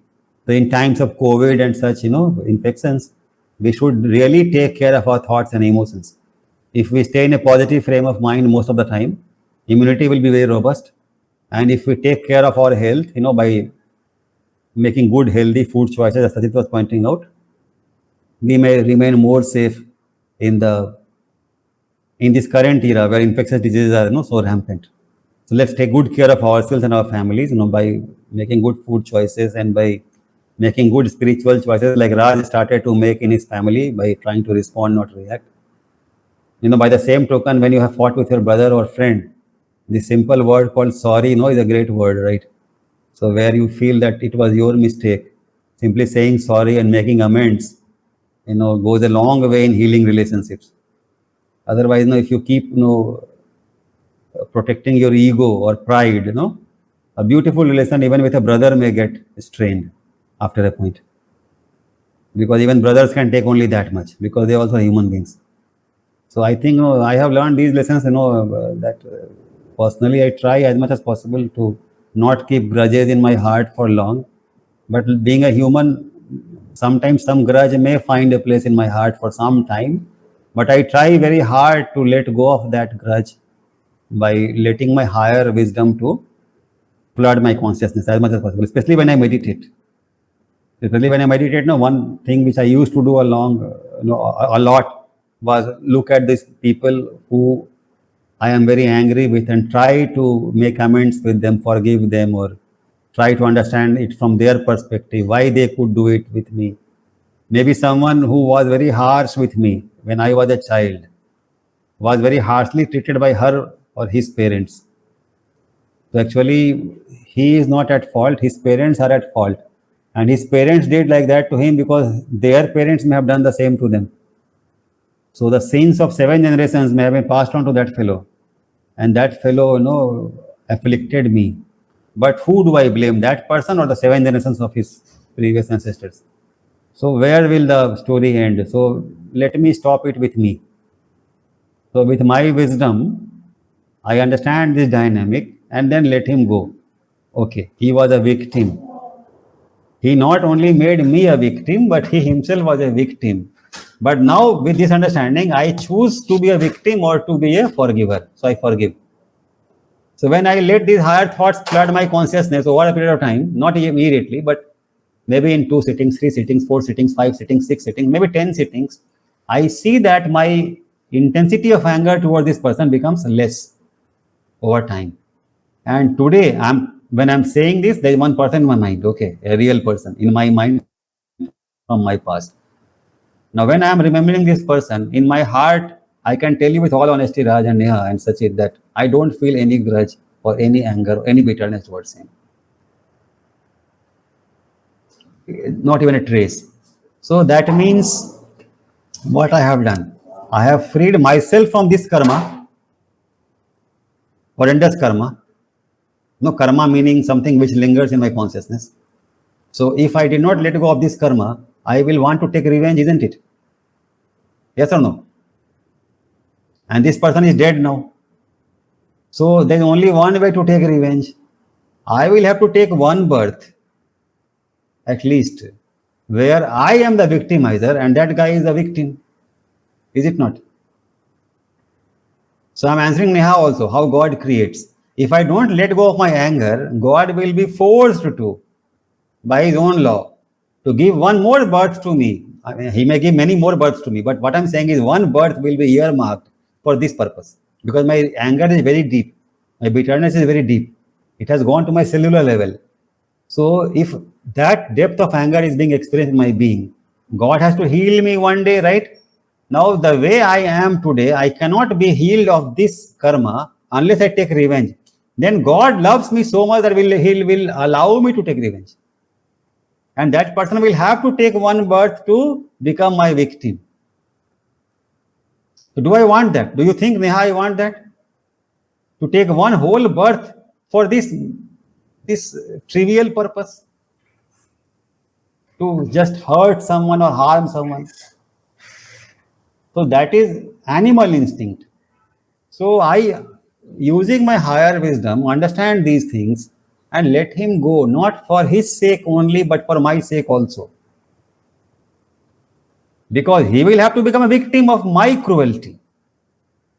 But I don't want cruelty to perpetuate in me. And I don't want victimhood to perpetuate in him. You see, Raj, we are all interconnected. By letting him go of this karma, I am healing myself and reducing his karmic burden. Because his karmic burden, I mean the burden that he has imposed upon other people because of his violence, at least one person lets him go. So his burden becomes less, no? Let's say he victimized 10 people. One has let him go. So only 9 remain now. So his load is less now. Right? So I think the way God Almighty works, it's a complex example I'm giving. Out of the 10 people, God inspired me to forgive him, but 9 others he may not inspire. Why? Because God also wants this guy to get his punishment. So you see how God may be working. He is letting one guy escape like me because he loves God, and 9 other people not to escape because they don't love God as of now. So God wants to teach all 11 people, 10 plus 1, right? So one person becomes a great devotee more and more day by day. One person becomes a great victim, and 9 remain simple victimizers because they have yet to grow beyond their hate and anger. And that is how this drama perpetuates itself. Past becomes present, and present becomes future. And then that future again becomes past, and then past becomes present, and past present becomes future. And this drama continues. I have gone very deep with this example. I don't know. I mean, you guys followed what I'm saying? So this is how we can create a better reality. But everything is in me. That is called work. This is called the work. This is the spiritual work, real spiritual work. This is how you overcome karma. Karma cannot be overcome by fighting karma. Karma can be only overcome by eradicating it from our consciousness. And how do you eradicate it? By growing your light, by becoming more aware of these dynamics. Okay. So I think it is a very energy-filled universe. And only thing that science is missing is that this energy is not neutral. This energy is laden with emotions. And that is the role of emotions. So the energy that I am radiating from me in terms of my thoughts and my feelings, they are laden with emotions. And that is never going to stop. Because if you take my emotions away from me, what I have become? A stone, no? Do I want that? Even with a great enlightened teacher, you see bliss and happiness on their face, right? They're not stones. Buddha is not a stone. He's a very beautiful being, enjoying beautiful emotions. And that is why, I feel God has become me and you and everyone else. God loves emotions. Without emotions, God is only abstract Brahman. But abstract Brahman is not enough. That is why, one of the deepest questions Amma, asks, which, I found particularly very, very fascinating, which I engage with for 20 years now, is if Brahman alone were real, Amma says, why did the Nirakar chose to become Sakar? Amma asked this question. Okay. Nirakar means formless. Sakar means with form. With form, me, you, Neha, no Sachit, everyone. We have forms, right? So we are Brahman in body.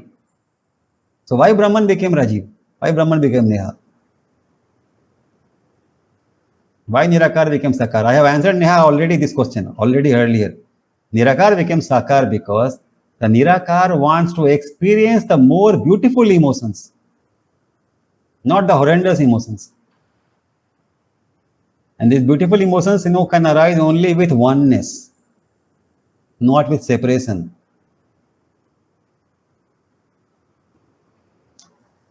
For example, like I and you people met in a class some years ago, right? And still we are in contact after so many years. How beautiful that is. Is it not, Sachit? Yes, definitely. So that is what. So if I and you both were formless, will we enjoy this blissful friendship? That is how it is. Or let's say I take a cup of coffee. Will I be able to enjoy the taste of coffee? No, no. So like that. Now think from God Almighty's perspective. He is a field of infinite possibilities. And maybe there are greater drinks than coffee also. In the higher dimensions, gods may be enjoying drinks which are much more tasty than coffee. So we are yet to taste them. But we would like to taste them one day, right? So why not? So when I can have fun, why should I not have fun? That's the question. God might ask, no, himself. So we have to give benefit of faith to God, not benefit of faith. That he is a very great creator, and there are many things on his menu in the restaurant. Let's invoke the better ones by becoming more intelligent, by growing our light more and more day by day. Right? So what we need is only, I think, only two things. One is humility, and second is openness. And maybe third thing, faith in God, God's intelligence. So that is what are the things which I learned from this video personally. That science is pointing us in that direction. The brain itself, they are telling, is releasing so many neuropeptides. So see how intelligent the brain is. So even brain may be a restaurant, no? Which neuropeptide you order? Better one or worse one? Why not order the better one? Just because it is tough. So what is the tough recipe to order? More expensive, no? You need more money. In a restaurant, you need more money. Here, you need more effort. Currency is effort only. Raj made the effort to respond. So Neha can also make the effort to release better neuropeptides. First, study that subject, what it is all about. Joe Dispenza you like, so connect with Joe Dispenza. He's written many books also. So get to know him more, his teachings more, and try to learn from him. So like that. I am bringing teachers from all over the world to your knowledge.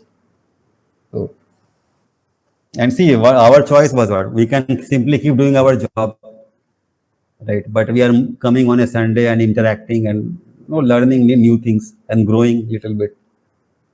So that is also a choice we made, right? Isn't it? So now what I will do now, I'll show you that interview which I want everyone to see, because it's already 1:20 by my clock. It's 20-25 minutes long. So we can watch that and we can simply say bye-bye after that. Okay. But do watch this interview, because it's very interesting. I mean, these interviews sum up the entire movie from each individual's perspective. So how do I start?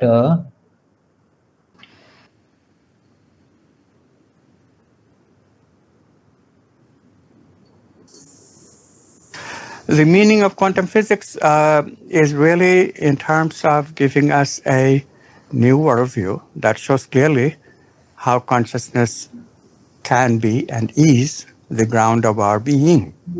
In other words, quantum physics enables us to see directly that we can make sense of the world only if we base the world on consciousness.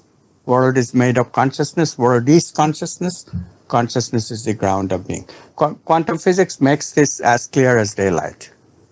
How is quantum physics clear as day?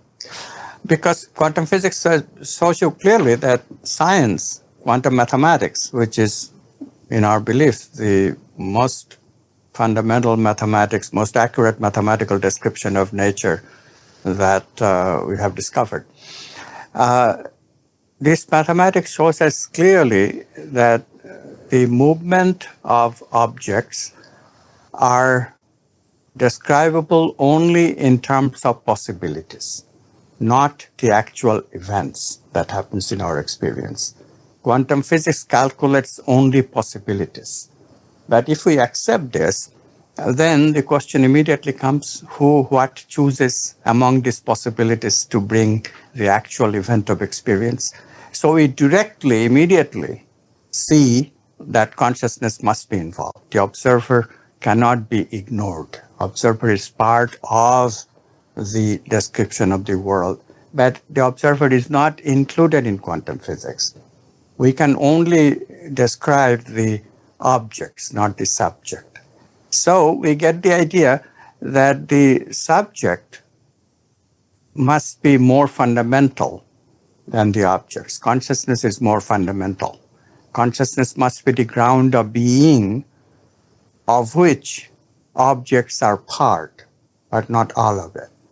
And these objects then can be described as waves of possibility, and quantum physics succeeds in giving this description very accurately and gives probabilities so that we can do science on the basis of it whenever there is a large number of objects and large number of events. But when you speak of individual objects and individual events, then this very intriguing choice, the word choice by consciousness out of these possible events, the actual event of experience comes in. And so for the first time, science encounters free will. Consciousness is free because there is no mathematical description of the subject in our science. Only objects can be described mathematically, and only to the extent that there are possibilities. The question still remains paramount: who is the chooser? And when we see that, then we see that the chooser is free. There is freedom of choice. And of that freedom of choice comes our actual experience. Those are the discontinuous experiences that I was telling you about. Now, of course, we get conditioned, and then a certain apparent continuity reigns, and that's what misleads us, that's what confuses us. The conditioning confuses us. Conditioning brings up an apparent continuity in our experience. So how does that translate the observer and consciousness? How does in quantum physics and the understanding of how the world works, how does that translate down to me? That's it. That's, of course, is the ultimate issue. What does all this observer or collapse of possibility wave, as the physicists would say, into an actual event of experience? From that, how do we get to me? Now, that me, as I said, is a result of a lot of conditioning. So, although ideally in every experience we get a whole bunch of possible responses, but in what happens because of our memory, quantum measurement, every observation can be looked upon as a quantum measurement.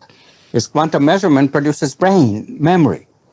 These brain memories are activated every time we encounter an experience again. A repeated stimulus will always elicit not only the original impression, but also this repetition of memory impressions.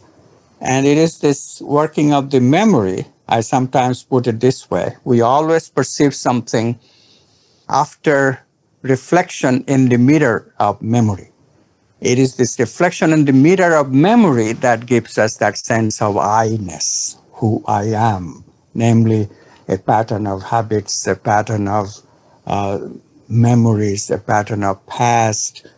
And that is where I enter the picture. All of our meanings of who I am come from this reflection of the mirror of memory. So we miss the quantum discontinuity. And because we miss it, that's why we ask, well, but that is not me.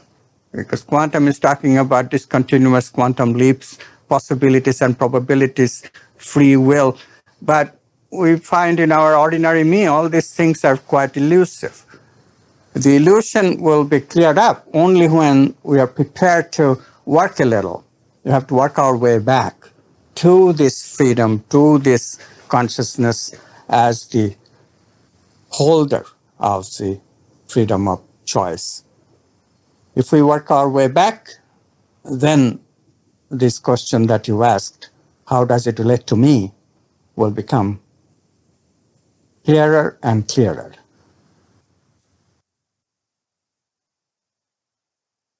I'm going to go back to something you said about in the film, the integration of the quantum and the neurology and that's sort of the biology part. Because we purposely in the film kind of left that vague so that people could put it together for themselves, and they're very interested in the science behind that. How do you see them fitting together? Well, you did a very nice job in fitting them together in one way in the film.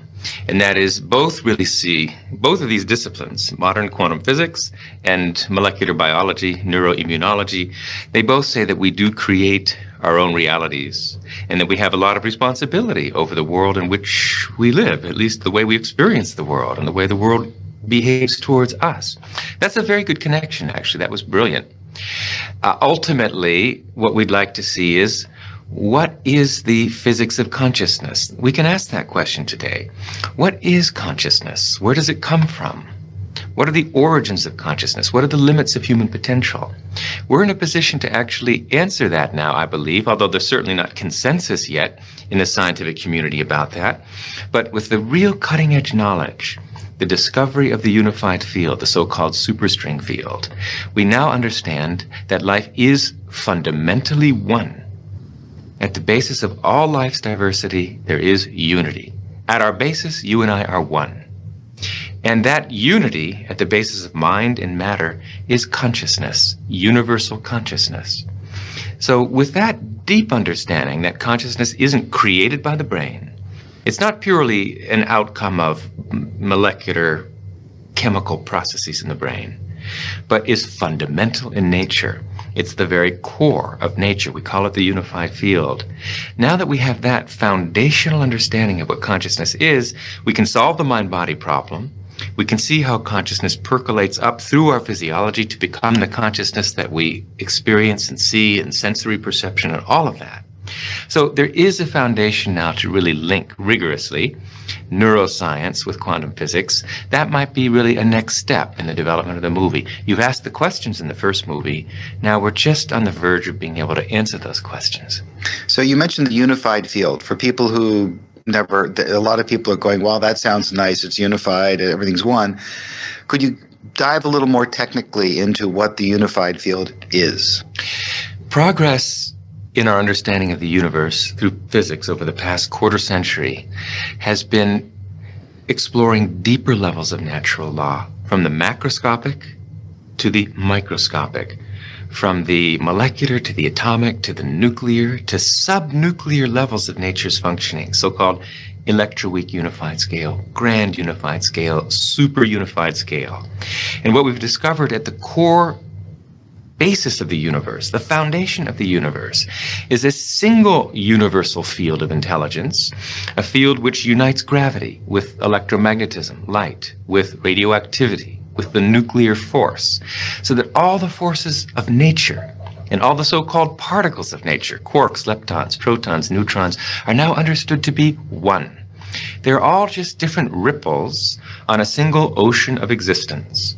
That's called the unified field or superstring field, and it's a mathematical tour de force. But we have realized Einstein's dream. He dedicated half of his life to discovering this unified field, and now in the context of the superstring, that has been achieved. So unified field theories based on the superstring identify a single universal field of intelligence, an ocean of existence, at the basis of everything, mind and matter. And all the so-called particles of the universe, the forces in our universe, everything in the universe are just ripples on that ocean of existence. That's the unified field. And that field is a non-material field. It is ultimately the field of consciousness. And all our separate consciousness, wherever there's consciousness, is merely consciousness by virtue of the fact that my consciousness, your consciousness, are ultimately that. Everything in the universe is really nothing but that. Planets, trees, people, animals, we're all just waves of vibration of this underlying unified superstring field. We are really united at our core. And ultimately the understanding that's emerging will be that there is only one consciousness in this room. And it is you. And it is me. And that is each and every one of us. We individualize our consciousness through the filter of our nervous system. But the consciousness itself, our very inner subjectivity, the self in the big sense, that is universal. And knowing that, knowing it through experience, is called enlightenment, and has been called enlightenment through the ages. It sounds like you're going down through the physical realms, leptons, smaller, and you're saying at the base, it's not solid, it's intelligence. Why do you use the word intelligence? That is a very brilliant question. What you're saying really reflects a bias that all of us share. Everyone who's grown up in the scientific world is used to the concept that we're living in a material universe, an inert universe, a universe of dead matter. And because of that, it's difficult instinctively to grasp that we're not really living in a dead universe, that the universe is overwhelmingly conscious at its basis.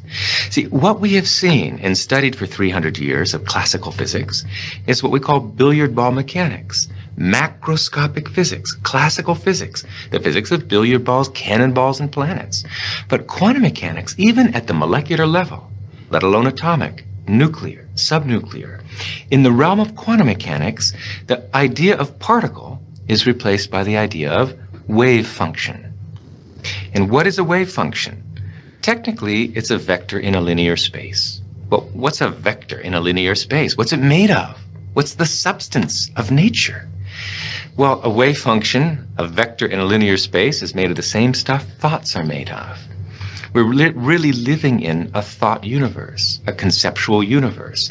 Quantum mechanics is just the play and display of potentiality. So the point I'm making is the deeper you go in the structure of natural law, the less material, the less inert, the less dead the universe is, the more alive, the more conscious the universe becomes. Then when you get to the foundation of the universe, the unified field or superstring field, it's simply a field of pure being, pure intelligence. Intelligence because it's the fountainhead of all the laws of nature, all the fundamental forces, all the fundamental particles, all the laws governing life at every level of the universe have their unified source in the unified field. That makes the unified field the most concentrated field of intelligence in nature. Non-material, dynamic, self-aware intelligence. Those are the properties of the unified field. Could you also use the term, because I've read this someplace, some people are saying at the bottom, it's also information. Is that kind of similar, or is that another way to describe the same thing? It's very similar. I'd say the quantum world, quantum mechanics, is really the play and display of information, the play and display of potentiality, waves of information, waves of potential electron. And it's important, the word potential. This isn't the world of electrons, it's the world of potential electrons. But when you have to ask the question, waves of what, really? What is the field that is waving? Is it the ocean?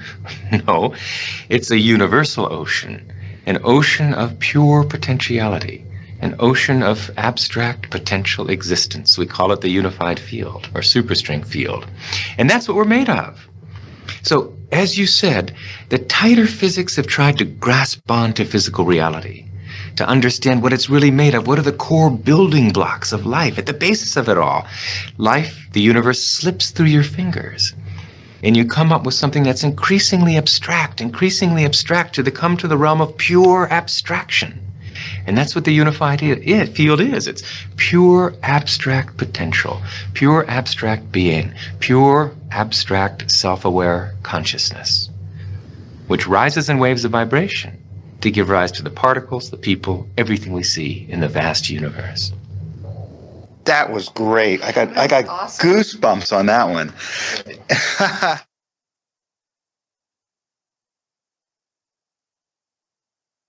So you described the neural nets as basically these trees that basically wire themselves up together, which is a very mechanistic sort of point of view. You're wiring together little circuits.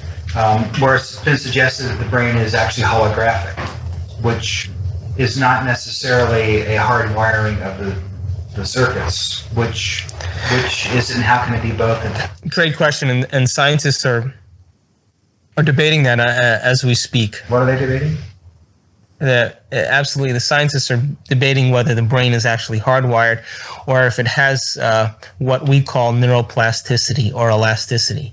And the answer to the question right now is yes. We have parts of the brain that are hardwired by repetition. For example, the example I used of riding a bicycle. You don't have to think about riding a bicycle now. Neurologically, you have that wired, and all you have to do is access that part of your brain to be able to jump on the bicycle, and within moments you'll be able to reformulate that mechanism, but that's hardwired. However, if I ask you to take certain concepts and ideas and follow a train of thought with me, those neurons literally that are available to still be imprinted upon are not static. They're not a tree that has branches. They're very elastic and they're very alive. And those very, very fine dendrites, we call them, or the fingers of those trees, can actually unhook and rehook to other nerve cells within seconds. How does that happen? It takes concentration, it takes focused attention, and it takes will to be able to cause those wiring mechanisms to take place. By the same means, it also takes concentration, will, and awareness to be able to stop those connections of hardwired habits that we have and we live by on a daily basis.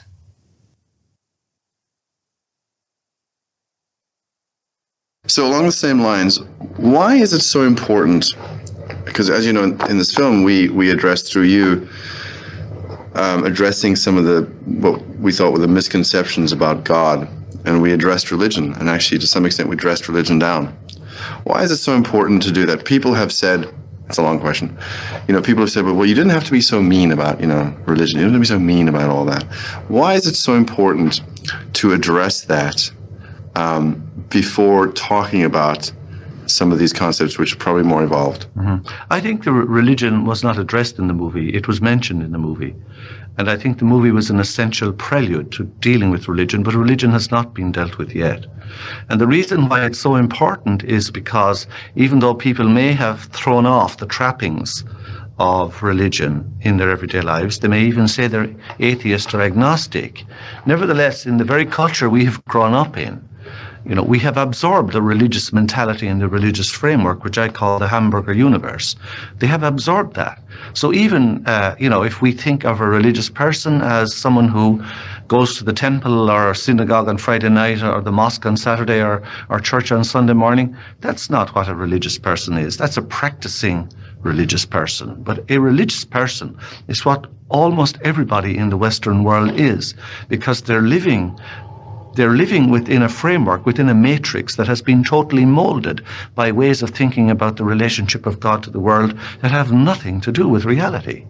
So why is it necessary to talk about religion even to an agnostic audience? Because the agnostic audience is totally religious, hook, line, and sinker. And the problem is only exacerbated by the fact that they're not aware of it. So if we need to address the issues about religion, it's not whether I go to Mass on Sundays that's the issue, or the synagogue. It is, what way do I think about the world?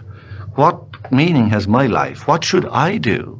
I mean, am I supposed to be here looking at a list of commandments, 570 in the Jewish faith, or 700 and something in the Muslim faith, or 10 in the Christian faith? Am I here to obey those so that I can get tagged on to the end of my life as some sort of reward, some sort of optional extra that I can exchange, in the international currency exchange as I pass through the gates of heaven? Is that why I'm here? Of course it's not. But can we ever transcend into that other different way of looking at reality without addressing the roots of the problem? You cannot. And the roots of the problem in all people are religious today. So, of course, the $64,000 question is, first off, how did you translate what the egghead quantum physics said? I mean, how would you're on a bus somewhere and someone says, so Lynn, I mean, quantum physics, I mean, what's that mean to me? How do you answer what that means to them? Well, what it means to them is, first of all, we're all connected.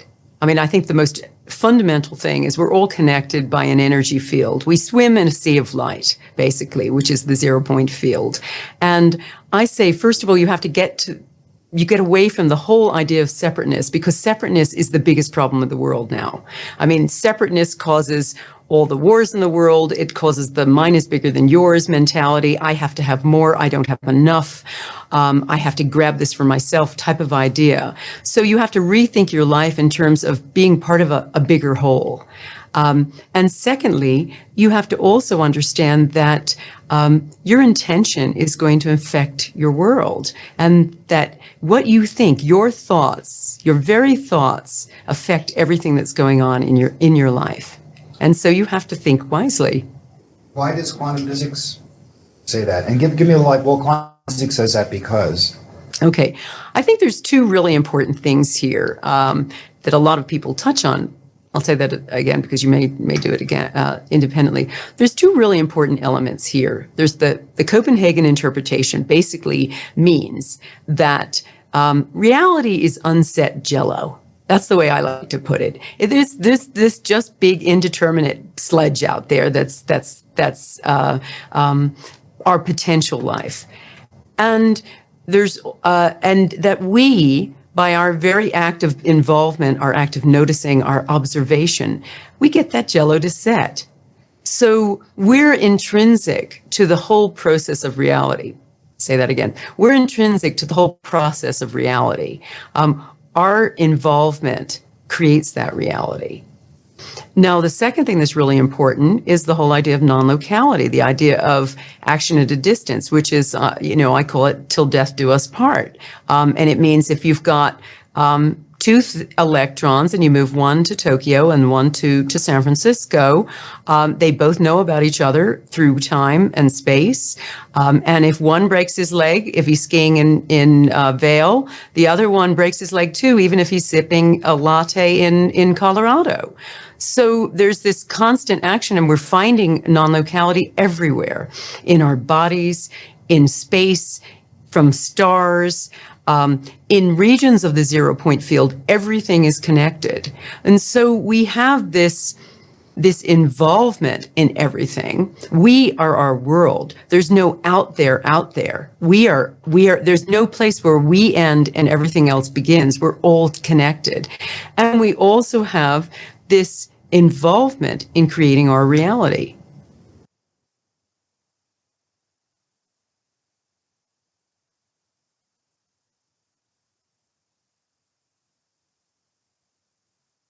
Are the probability waves, are they matter and energy, or are they something different than that? They're not matter and they're not energy. They're not even in space. They're not even in time. They are patterns which we perceive as a way of understanding what's going on in this realm, this gooey realm that we can't get our hands into. It's our way of understanding. It allows us to make predictions. It gives us a handle on what's going on, but it ain't the whole story by any means. So would you say, when the people talk about the wave-particle duality, that both of those are just extrapolating our understanding in the macro world onto the quantum, and it's really something, it's not a wave or a particle? The problem we all have in trying to understand what we don't see and cannot see always is we have to create an image, and that's what's called a mythology. And there are two mythologies right now that are running the shows. There's the monarchy, which says, God creates everything and God's the king and we have to, that's the source of everything. Or, no, there's no God. It's everything's dead, but electrical sparks fly up as an accident, which gives rise to life in an accidental corner of the universe, which came out. And now there's laws for how these things behave. And boy, we're thankful that these laws exist, because if it wasn't for those laws, we wouldn't be here at all, blah, blah, blah, the scientific idea.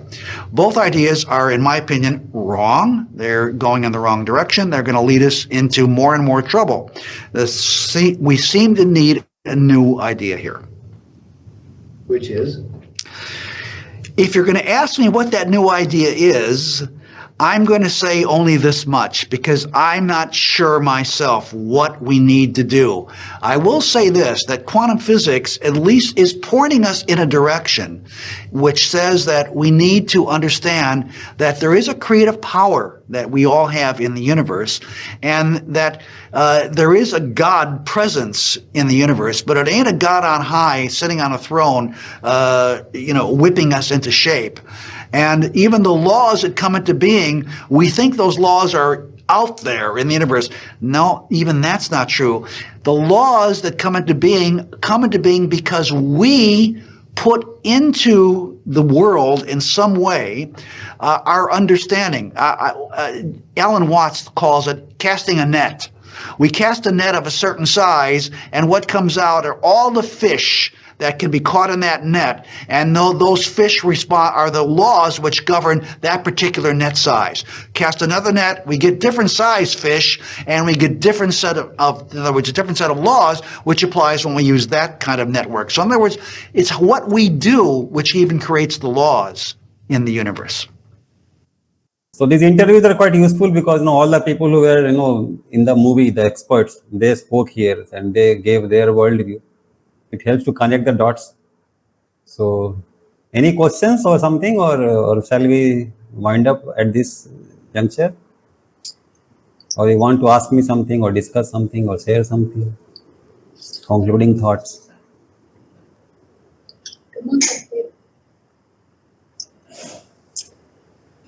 No questions from my end, sir.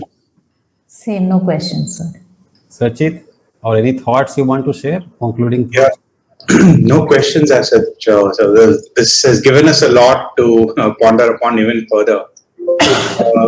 Key conclusion. I mean, I don't want to take too much time, but just in a minute, a few other things that we didn't bring out here could be like how we create our lives, how we manifest our own lives, how it helps us. It gives more clarity on how we have ability to in the manifestation process. So that is something that we can probably deep dive further as well from these archives. Yeah, that's it. Nothing much. So there is another book. I'll just point out to you. Can maybe read it. Gentle Art of Blessing. Okay. There's a book called The Gentle Art of Blessing, and the person who wrote it is a French guy. I'm not getting the name right now. Pierre something. So Google can tell very quickly. So in that book, why I connect to this movie is that there is one person, as Neha was telling, that willpower is required to change our brain, the way it is wired.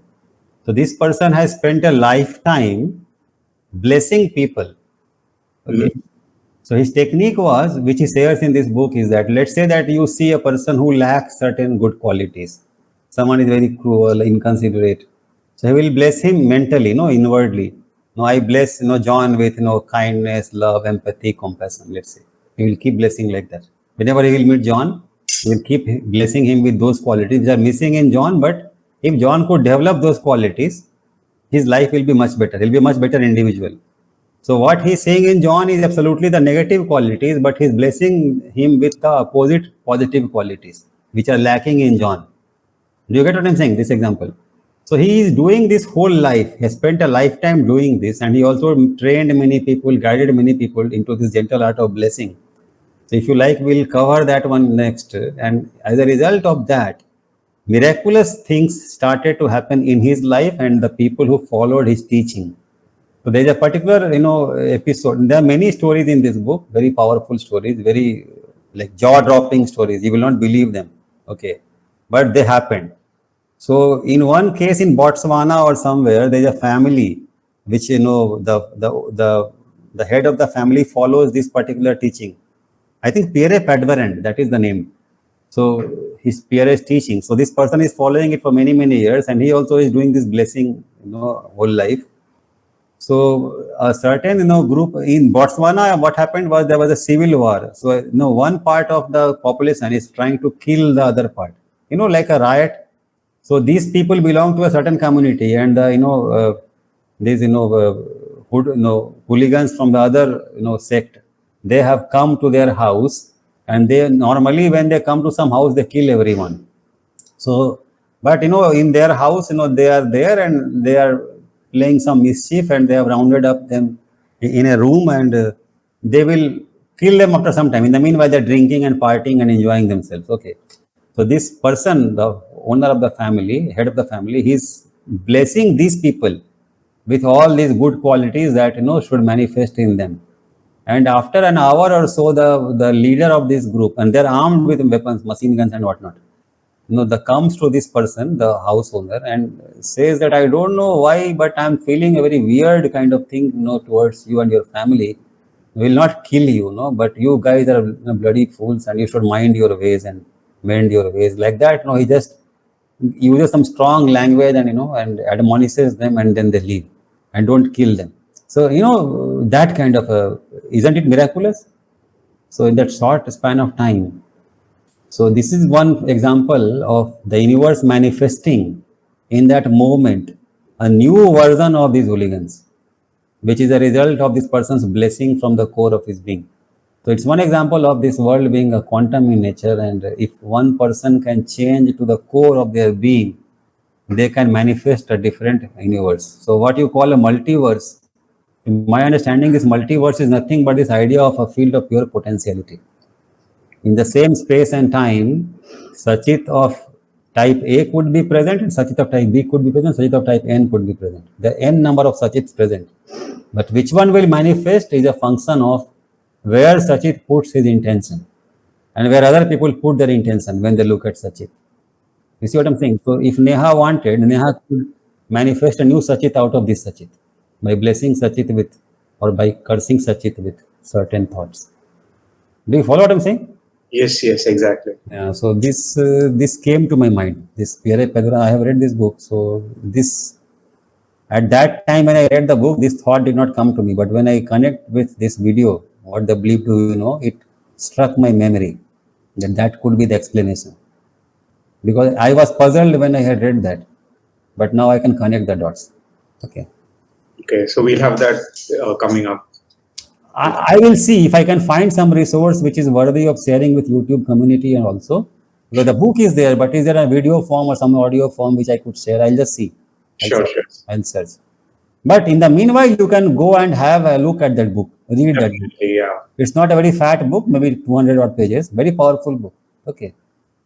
So gentle art of blessing. So this at least teaches us that why should we bless and not curse. Okay.